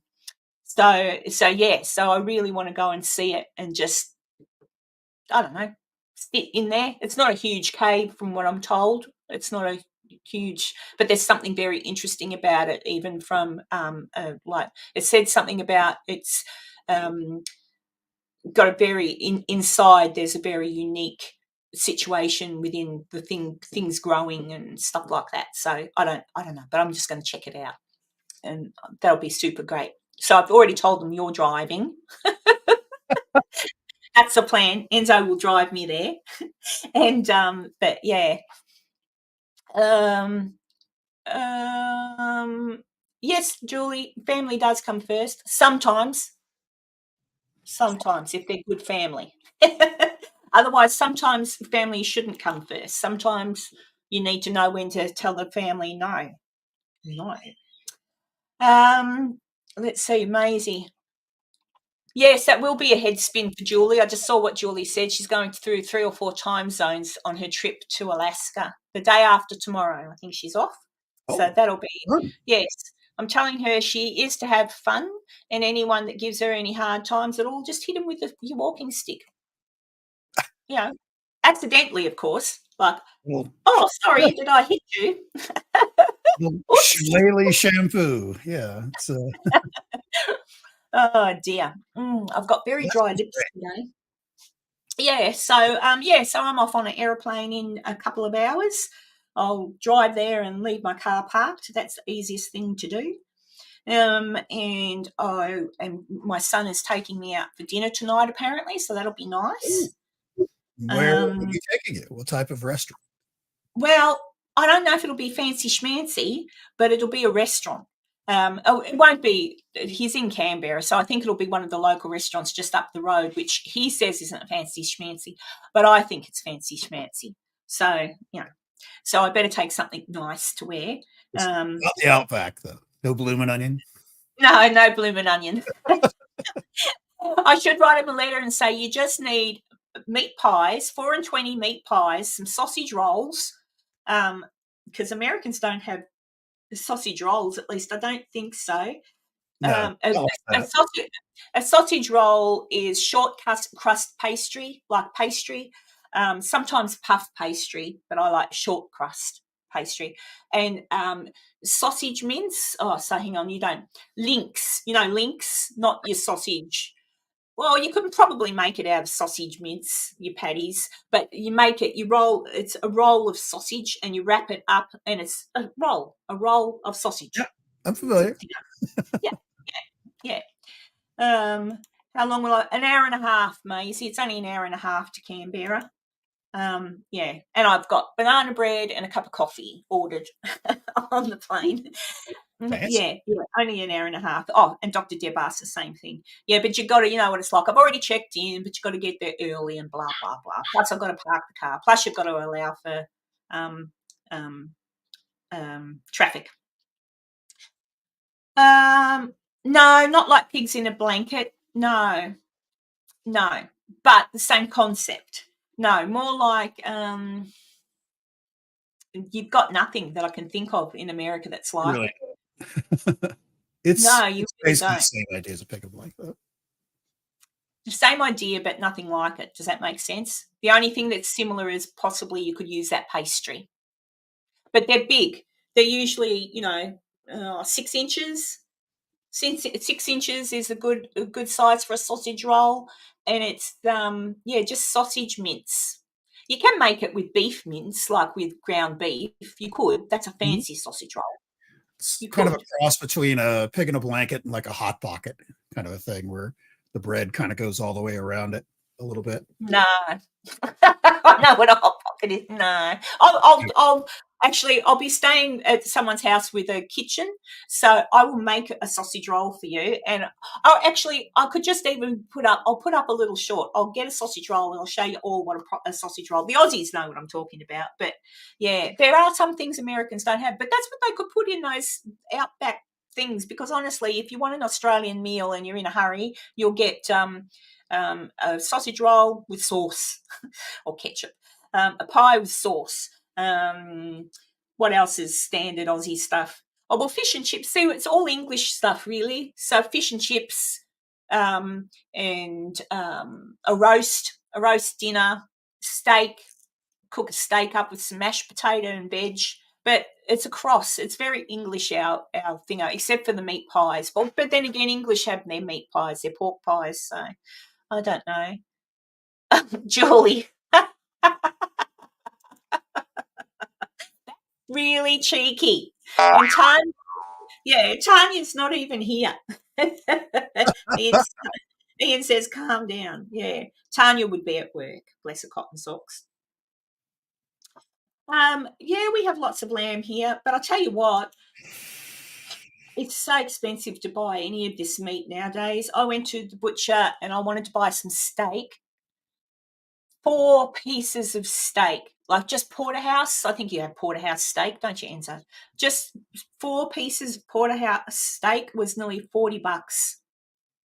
$10. I'm like, $10, and not a big piece, like not a huge piece of steak.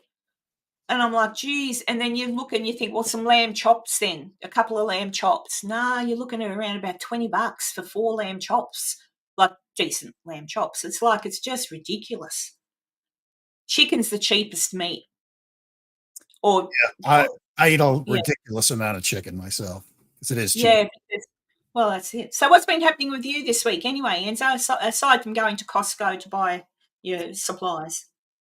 I had to get some supplies. I I bought my glasses from there, and I need to get them adjusted. They were too tight. They were pinching my nose and causing them to actually cut them open. It was too tight, way too tight. It was just Wow. because when you're speaking, you're talking to somebody, your face does these little muscle manipulations and stuff like that, which causes your glasses to move a little bit. And I Yep. had them adjusted so tight so they wouldn't like slip down over a long period of time, that it was just locked into place so that it was digging the frame of the glasses in the top of my nose. It was ugly. But anyway. Have you always worn glasses? Not well, yeah, basically since high school. I mean, Yeah.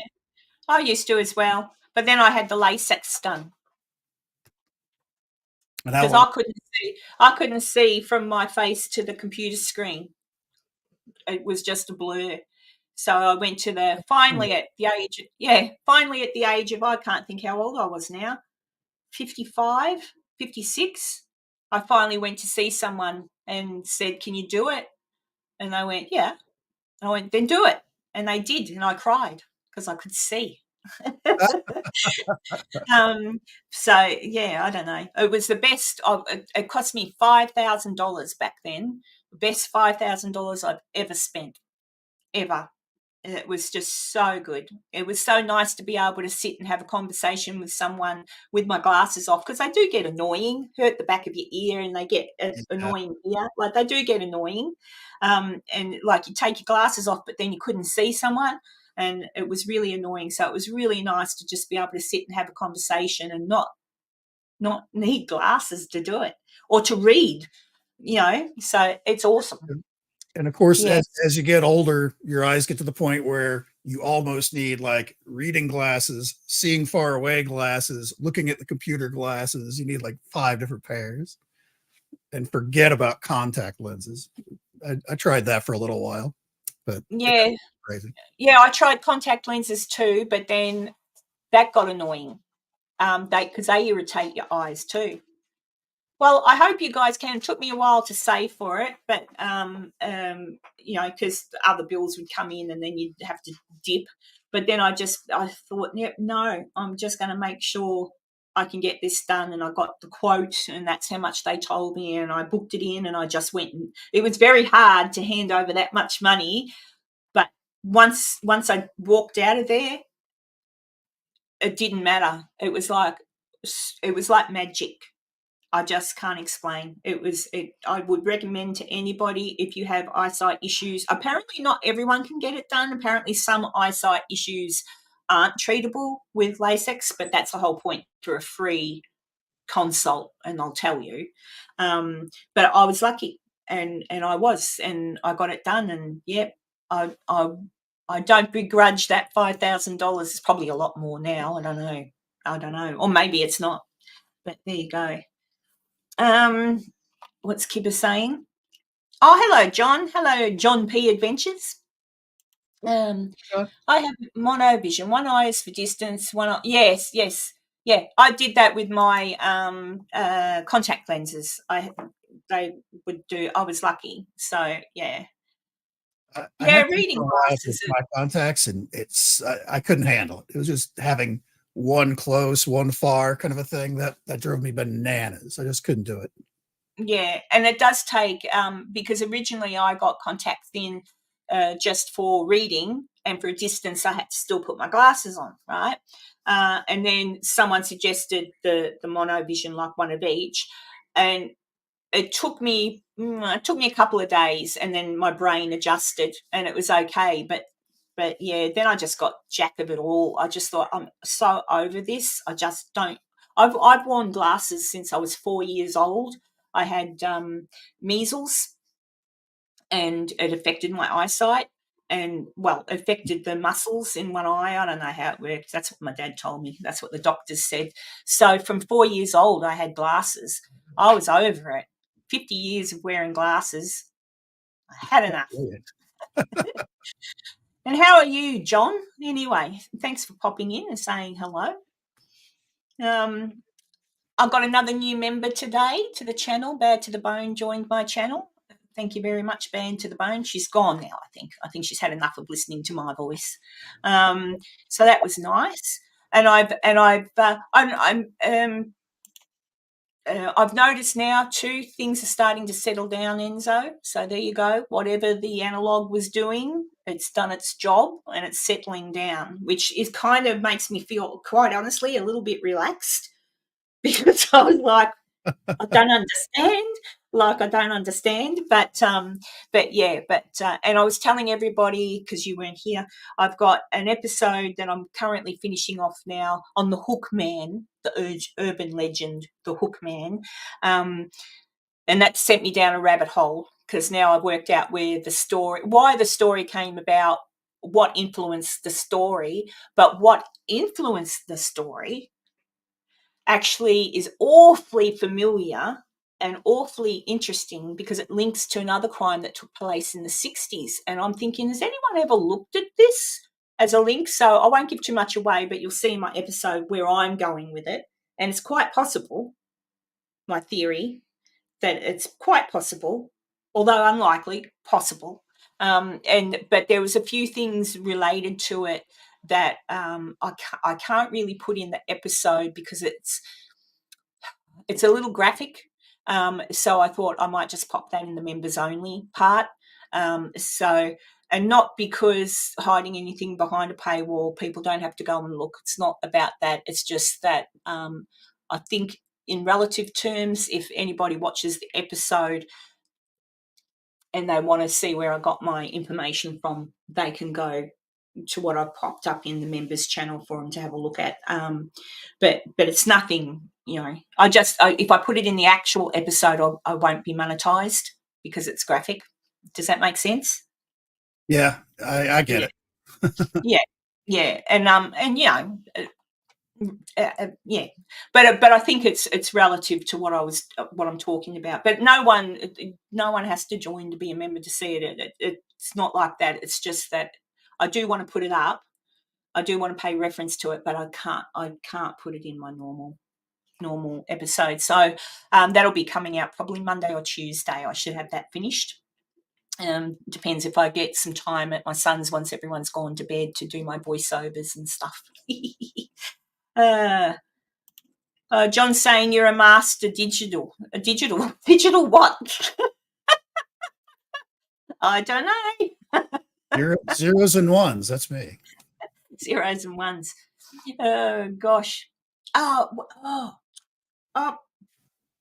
There was something I was going to mention because again I was watching the Y-Files, and I like how he does his episodes where he goes from telling everything as, oh, well, this is factual, like, oh, and then this happened there, and then he gets to the end, because now I look forward to the end to where he actually goes, yeah, but he was talking about, you'll know the guy's name probably, a guy who wrote a book about, and it must have been the 60s, where he was being visited by a family, by somebody, a smiling man, a smiling alien who would come from another planet and meet with him and speak with him on his front porch. And he went off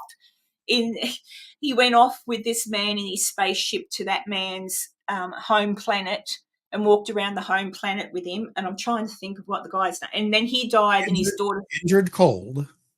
Yes, thank you. Oh my God. I thought, honestly, and I'm even listening to the story before it got to the breakdown and the debunking, I'm like, no way. This guy is off his cracker. Like, this is no way. And he was right, because everything the guy was talking about was specific to the era, like to the 60s, and how people politically thought back then, and even his Marxist ideas and all that sort of, and I'm like, oh, and that people walked around naked on the other home planet, because they didn't wear clothes. So yeah, they didn't wear clothes because, unless it was cold. And everybody lived together happily, and they telepathically communicated, and I'm like, okay, I'd love to be able to telepathically communicate with someone. Sometimes you can. If you're sitting across the room from somebody and you really want to get out of the place, you can give them the look like, non-verbals that you can give. They're non-verbals. It's not telepathic, but you can tell by the non-verbal.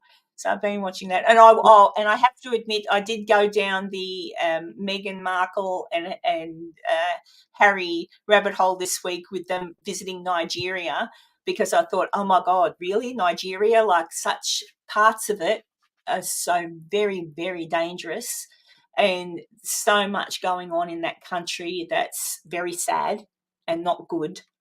So I did go down that rabbit hole, and I wish I hadn't have. So they're out of there now. They've left now. So it's for the Nigerian people to discuss amongst themselves. But tell you what, anyone will do anything for a quid and to get their face in the paper, won't they? Since we're talking about the royal family and all that, I was going to ask you on Saturday, by Saturday, what you thought of King Charles's painting they revealed yesterday. Not the day before. What I thought of it. Okay, the face, he captured him perfectly. The face is absolutely stunning. He's got him wearing the red uniform, but the rest of the red is it's almost like watching the devil come out of fire. No, it's crazy. It was too much. But he's absolutely, it's very hard. Any artist will tell you how very, very hard it is to get someone's character in a painting, to get a face perfectly. And he did spot on with the face.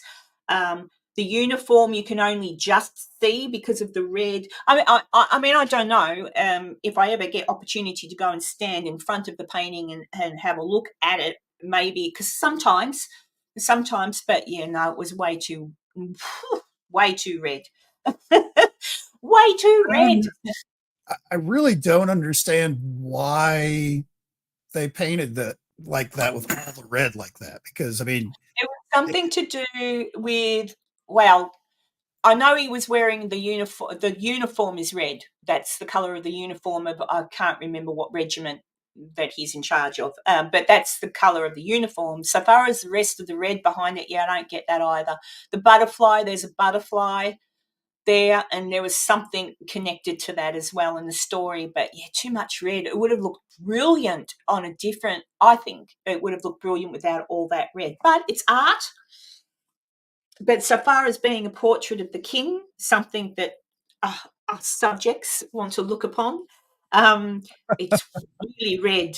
It's really red. But the face was brilliant. Brilliant. Like, so parts of it I liked, but the red, it was red. Oh, here it is. Here you go, everybody, if you haven't seen this. Look at it. Like, his face, spot on. Absolutely spot on. The uniform, spot on. But I don't understand his concept behind the rest of the red. I don't know. I mean, I don't get it. No. Oh, Maisie's just looking at it now.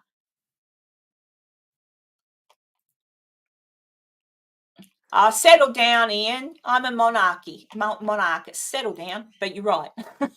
The monarch is right there. That's the type of butterfly that is. Yeah, the monarch butterfly. Yeah, but the red, yeah, I don't know. But look at that. Like, that is brilliant. What a brilliant fate. That's perfect. Got the eyes and everything. Like, that is brilliant.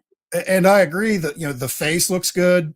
You can sort of make out the uniform. Yeah, I mean, you can see the uniform. I personally would have loved to have seen that face with, like, the old-fashioned. I'm a bit old-fashioned when it comes to portrait art. I'm old-fashioned.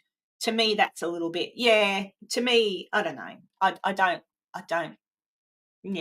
like it. I wouldn't have it hanging in my house. I feel like going there with and painting over it.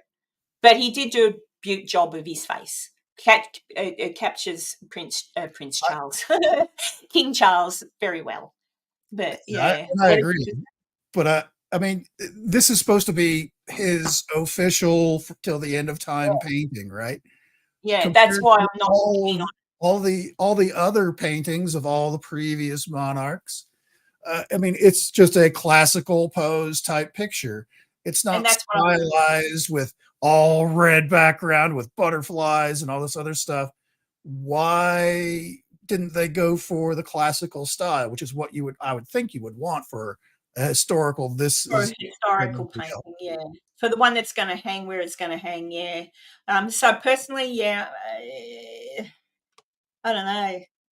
I do like that's unfortunately the only thing I do like about it, I guess, is the face. The rest of it to me just looks messy. It looks like fire. It looks like hot and fire, and like to me it's like walking through flames. I don't like it. It's sort of, I don't like it Yeah, anyway. it's not great. but No. I agree with you that you know the face looks perfect, but everything else is just washed out trash. I mean, it's just I mean, it, I don't quite get. I mean, I'm certainly no artiste, but No, look, I that's come from my dad's an artist, my brother's an artist. I can paint, I just don't anymore. So I understand what he's doing. It's his conception, it's his artistic take on it. But given that he is so very good at doing the face, which is really, honestly, any artist will tell you that's the hardest thing to get, is the eyes.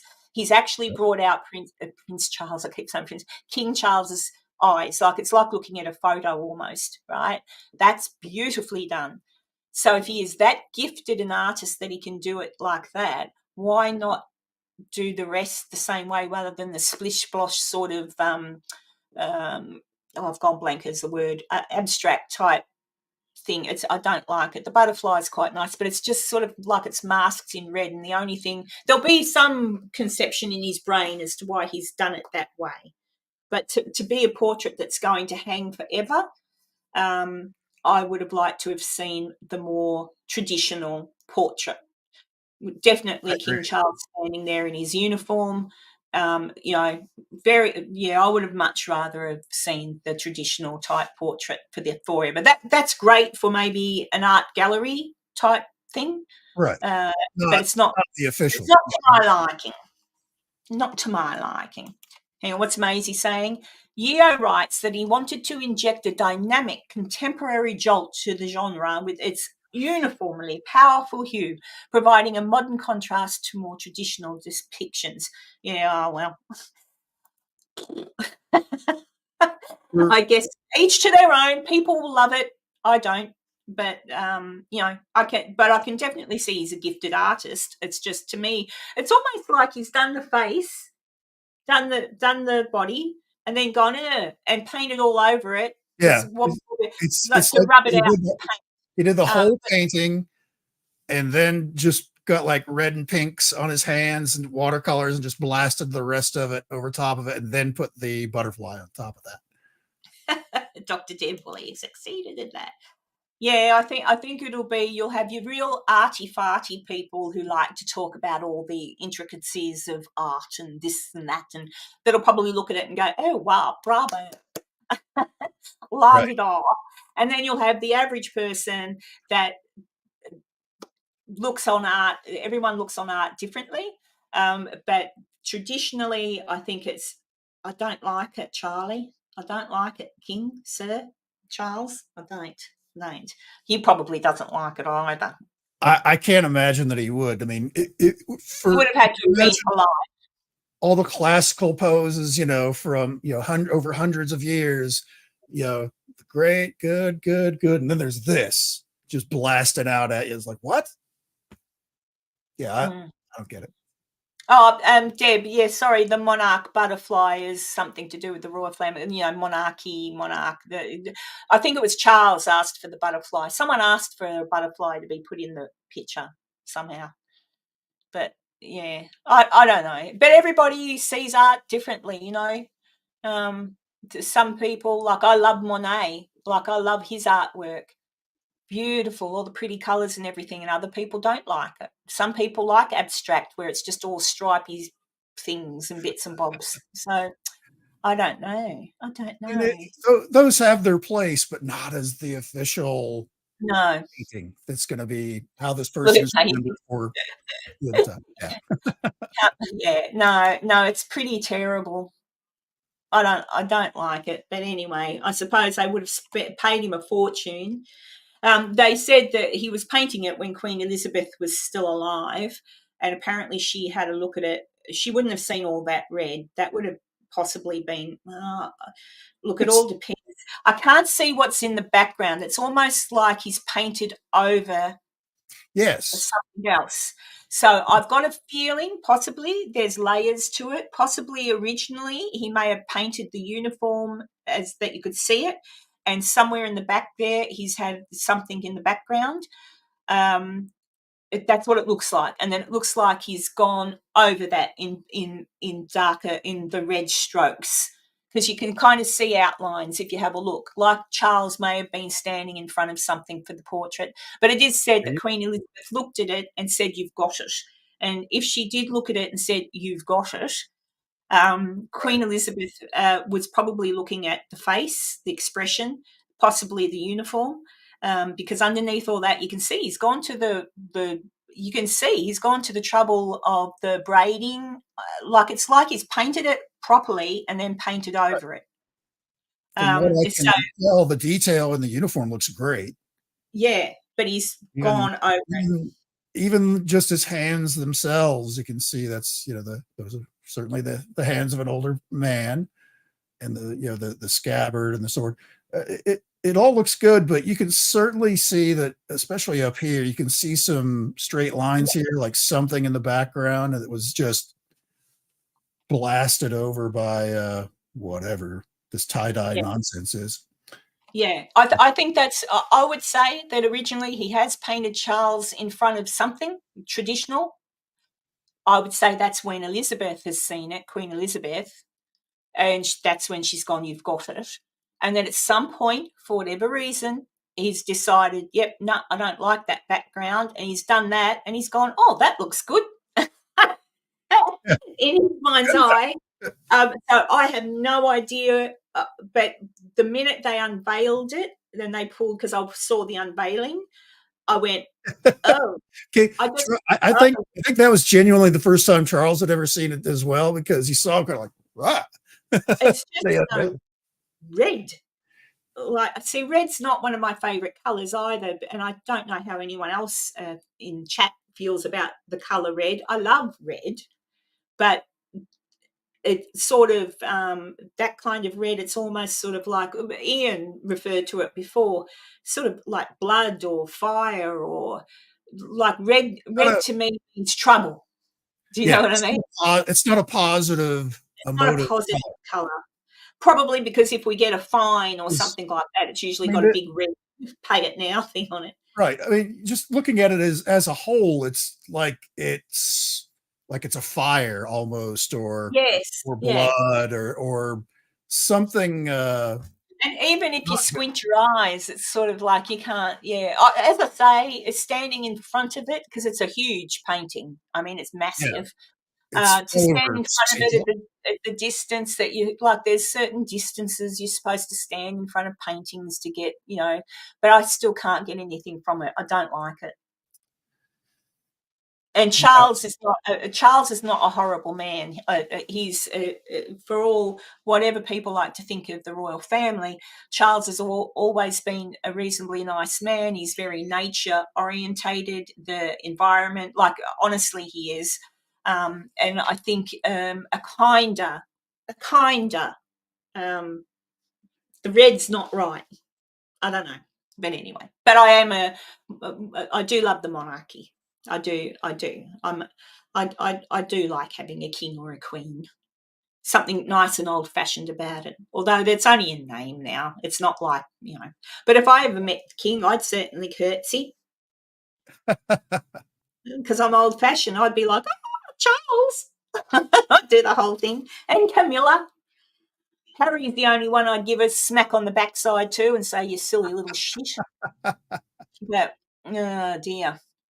But yeah, and as for Prince William and Princess Kate, if I ever had I once, I think I've told this story before. I'm trying to think. Alex is only a baby. Had I had Stephen yet? So I'm thinking, whenever Charles and Diana were out here in, I want to say 1989, maybe. I'd have to Google it. But I'd been to a dancing lesson. I'd been to dancing lessons, and I was waiting to catch the bus home, and it was dark. and I was standing out front of, in Adelaide, the theatre. There's a big theatre there. And I was the only one at the bus stop. There was a lot of commotion in the theatre. It was well off the road, like you had to drive off the main road. And I wondered why the main road was kind of quiet. The reason it was quiet was because Prince Charles at the time and Lady Di were coming in their big limousine to go to the theatre. And so they drove right past the bus stop, like literally right, like I could have reached out and hit the car because they had to go past me to get into the theatre. And I remember being quite stunned because I didn't expect it, but they had the light on inside the limo and Charles was waving. He waved, and then I saw Diana and I went like this and she waved and waved back. And I remember going, oh my God. She saw me. She saw me, like she saw me. She looked at me, and even though she had the light inside, she had to have seen me because there was no one else there. Charles, I think, was just waving. He was waving. I don't know, but there was eye contact for a second, and I remember thinking, "Oh my God!" So there is an air about it, and I don't know why. They're only human, but I think it just relates all to the history. Oh, he saw you. He saw you, but yeah. I'll never forget that. And I'll never forget I cried when she was killed. That was horrible news. And it still makes me sad. So I wonder what the world would have been like if she had have remained. I don't know. I don't Maybe know. that's why they made his painting so radically different from all the others, is so everybody in the room is like, oh yeah, he was married to and then got divorced and she died. That was very tragic. Nobody remembers Charles. They remember Diana, though. Maybe. Look, I have to agree. I have to admit, when the whole Diana, Camilla, Charlie thing happened, the way the press played it, even me as a woman was like, "Oh, you bastard," and "Oh, Camilla." Ugh. But then when you stand back and you think about how these royals exist, oftentimes these marriages are organised. There's so and so and such and such. And, history has proved Diana wasn't the sweet little thing that she was. She was still gorgeous. She still did some great stuff. She was a good girl. Do you know what I mean? She was only a baby when she married him, 19 or something? Yeah. I mean, a baby. To get married at 19, I'd slap someone now, like way too young. But so they both made mistakes, and to be granted, Charlie and Camilla had been in love for a very long time before Diana came into the picture. They loved each other. She was married though, and that was all how this aristocracy works. So, there are books on the subject if people want to read them. But so you live and you learn and you walk in their shoes for a little while. And I think long term, it wasn't the greatest of marriages for different reasons. I think he did love her and she loved him, but she was just too young and she grew in a different direction. He was already, 30 something when he married her. He was already who he is. And just, but she was 19 and she was growing as a woman and reaching out to different things. So she grew in a different direction. They grew apart. He was taken back to, Camilla, and it is what it is. She ended up having a pretty good life, though. I mean, people loved her. She did lots and lots of wonderful things. She was a lovely mother to the little boys, and it's awfully sad that she's gone. But I don't. I've grown up a bit and realised that Charles didn't really. There was fault on both sides. So, and I'm someone who's been cheated on too many times to remember. So I know what it feels like to be cheated on, but I'm thinking probably it was a little bit deeper than that at the time. So if I can forgive someone for it, then, there you go. Diana was perfect and not.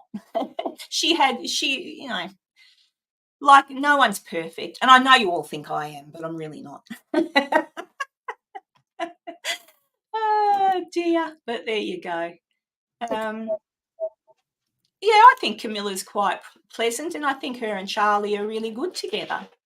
I just want them to be happy. And at the end of the day, everyone says, "Oh, we want to get rid of the monarchy," and that's okay. But it'll be a sad day when that happens, because historically speaking, they are just a figurehead now. They no longer really have anything to do with the running of the country. If they did, I'm sure it'd be run a lot better. No offence.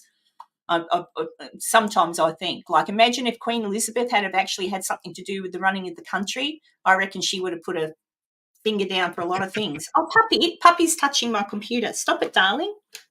If I disappear, it's because puppy's hit a button. But yeah, I don't know. Oh, Julie says, yes, I am perfect. Oh, I can tell Ian doesn't like Ian doesn't want the king and queen anymore. But that's okay. Everybody's entitled. And I don't live in England. I just live in another Commonwealth country. And people here feel the same too. They don't want the king anymore. But I'm just old-fashioned. I grew up. It's just my grandparents loved the king and queen, and it was all very special. So I guess it's how you're brought up and what you think. And yeah, I don't know.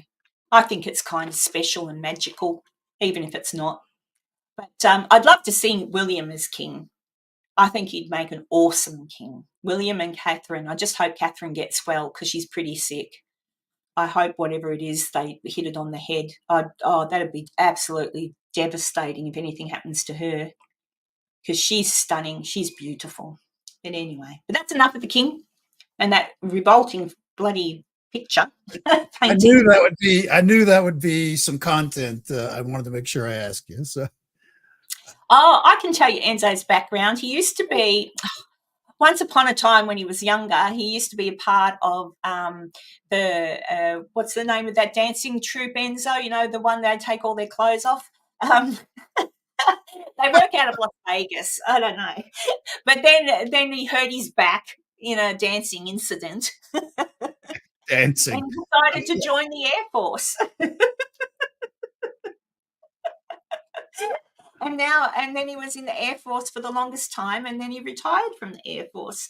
So yes, he was a male stripper.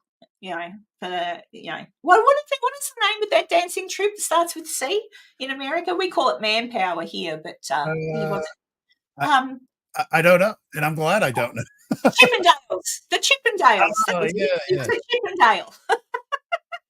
He was the one that would wear the Air Force costume. But then after he hurt his back in that dancing incident, he decided to actually join the Air Force. And Enzo Chipperfield. Well, I had the uniform, so Yeah, he had the uniform. So now you can go ahead and tell him what your real background is if you like. But he was in the Air Force. Well, she's referring to what's going on behind me here. What this is this is actually a live feed going on right now in a beach bar at St. John, Virgin Islands right now. So you can sort of make out the beach up here. You can see a couple of boats. There's actually several different angles of the same place. You can see these blue umbrellas that were there. You can see here's the water. Here's those boats. It's on this side. Right there. It's usually a stage cam. I don't know. Yeah, there's a stage. There's the boats over there. This is the very back of the bar, where sometimes they'll have a band up here on this little stage, which is way back here. So for whatever reason, they've got good internet there, and they always have a live feed going on 24/7, even in the middle of the night when everything's closed up. But it's fun. Maisie, I will respectfully decline commenting on your comment. I've never heard about a daughter. I've certainly heard about a so-called son who's still fighting to say that he's really their son and whatever. Obviously a lot. And as for William cheating on Kate, if you're talking about their close friends that they hang out with a lot, that's the only thing I can think of. And I don't know. To me, that's just gossip. So I don't know. If it were a true story, then I'd like to see the receipts.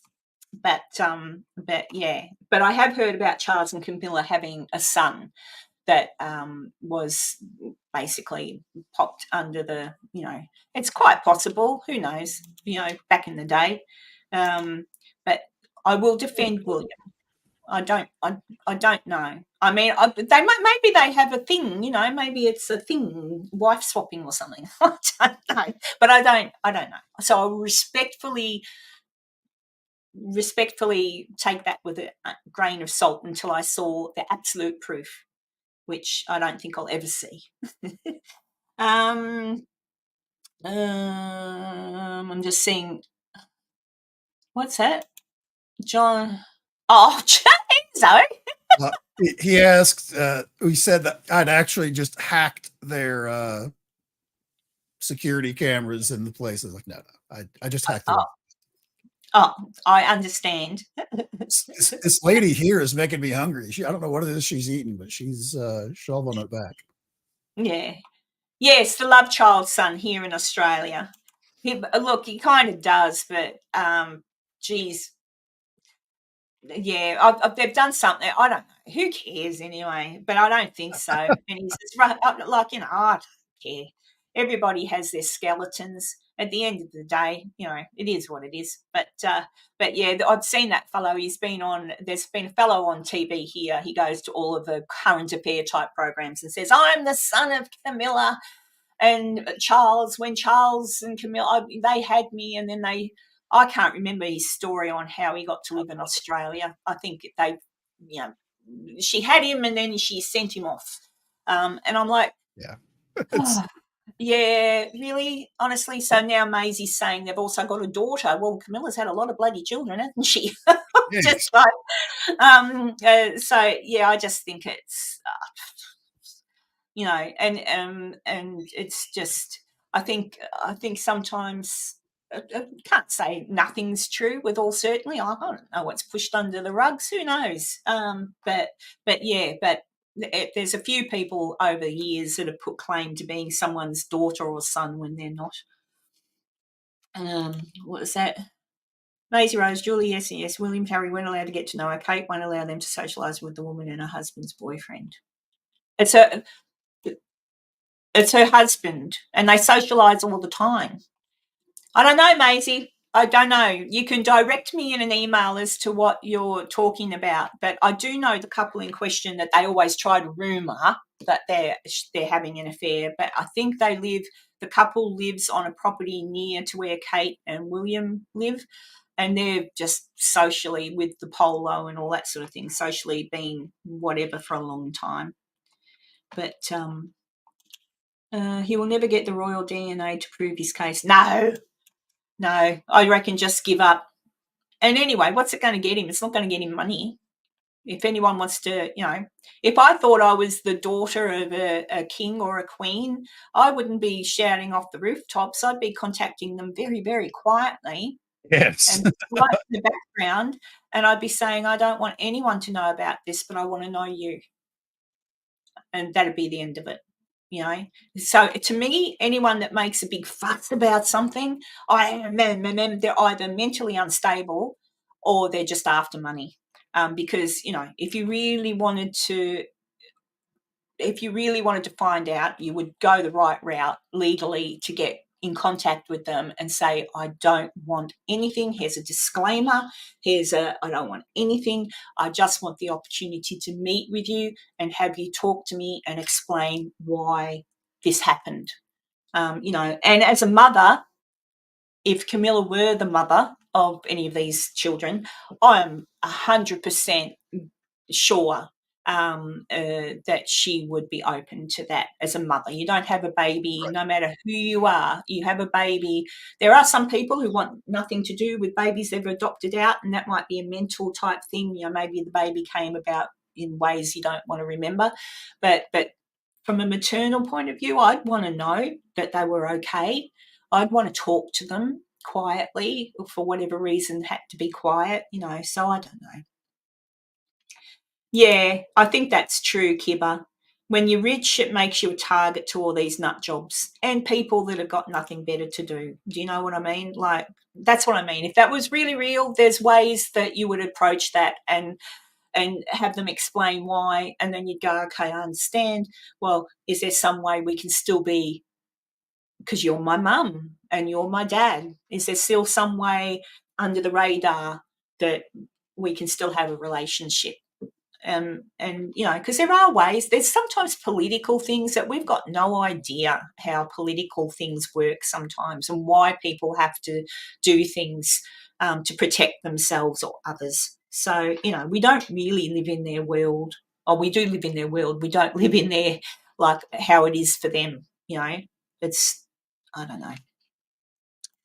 No, well, it's been a long time. The British establishment's it's changing a lot now anyway. I'm told that, what was I watching the other day? I don't want to this isn't a political thing, but someone was saying certain parts of London now. Oh, I was talking to someone in Canberra the other week when I was there. They've just got back about 2 months ago from England, and they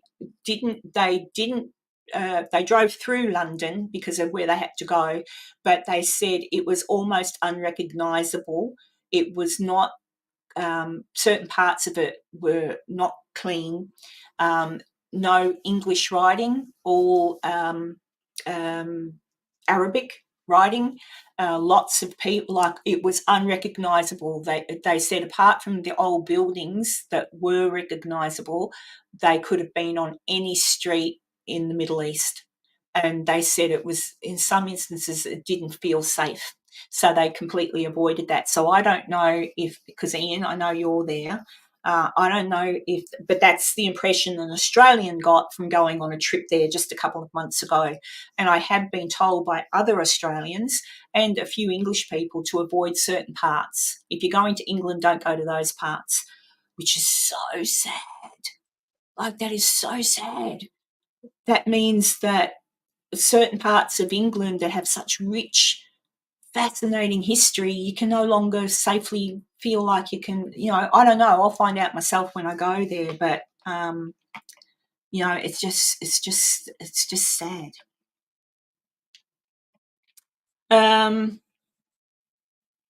Thanks, Dr. Deb. I don't know. You might ask them. I did say to them the other day, I was going crook about them not doing something, and I said, what are you going to do if I drop dead?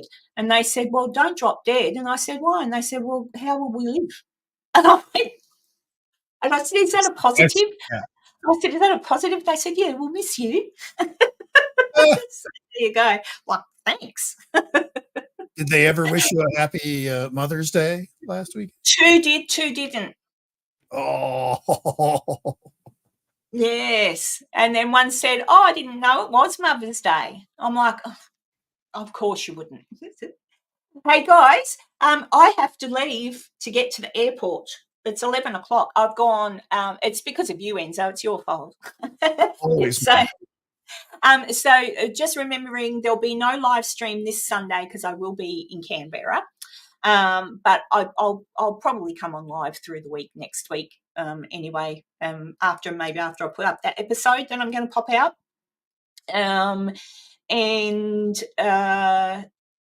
Next Sunday, Enzo won't be with us because he will be at a thing about aliens. Where are you going again? I'm going to Contact in the Desert, which is in Palm Springs, California.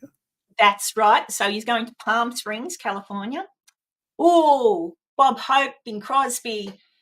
Oh, who else used to live there? Lots of movie stars. Palm Springs was a place once upon a time. All the big stars lived in Palm Springs. Oh, there you go. What was I saying? I can't remember. Yes, so that's where Enzo will be. That's why he won't be on the live next weekend. No. Well, it's the weekend after next. Yeah, so there'll be no live this weekend, and the weekend after Enzo won't be with me. But I'm going to contact a few of the ladies and have a girls. That's my plan. Maybe a girls sort of stream. I don't know. I'll decide. I'll see what strikes me as to what to do. What? I won't be here on, what is it, June 1st, whatever that Saturday, my Saturday. So that's 2 weekends. Oh, is it? Oh, so you'll be here next weekend. Exactly. Oh, geez, lucky. Otherwise you would have been surrounded by women. I'd have been out. Girls only. No men allowed. Yeah. All right, guys. I didn't mean to do that.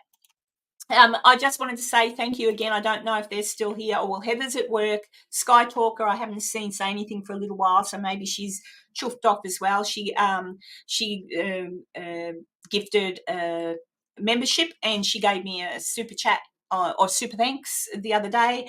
Bad to the Bone became a member, and Jaya Julie gifted a membership. So congratulations to whoever got the membership. I'm not sure who it was. So there you go. Yeah, I'll have a nice trip. And it was this has been a lovely chat. We've talked about lots of things. And oh, Ian, yeah, I'm not scared of Arabic writing or anything. I was just, it was just inferred that the areas weren't safe. And Grumpy Bear, you're coming in, coming in as I'm ending the stream. I've been up for too long, talking for too long. Mitch says, surrounded by women, where do I sign up? And Grumpy Bear, feel free to rewatch. I talked about too much. So again, for everybody, no live this Sunday because I will be not home. I will do a live randomly next week sometime, along with my episode that I'll pop up on probably Tuesday, but I'll aim for Monday. But you'll see. Keep the notifications button on. And I think that's it. I've packed my suitcase. I've just got to get some shoes on and go out to the car and get on to the airport. But I'm looking forward to seeing my little grandbaby this afternoon, and my son and his wife. I'm just looking forward, and going out for dinner. So there you go. So love you all, and thanks so much for the great chat. It's been fun. I don't think we upset anybody. Maisie Rose is still here, so she's gorgeous. Maisie, Dee, all of you. Lovely seeing you, and I'll see you again sometime next week. Just keep your eyes open. All righty then. That's it. Goodbye. See ya. Love ya. Bye.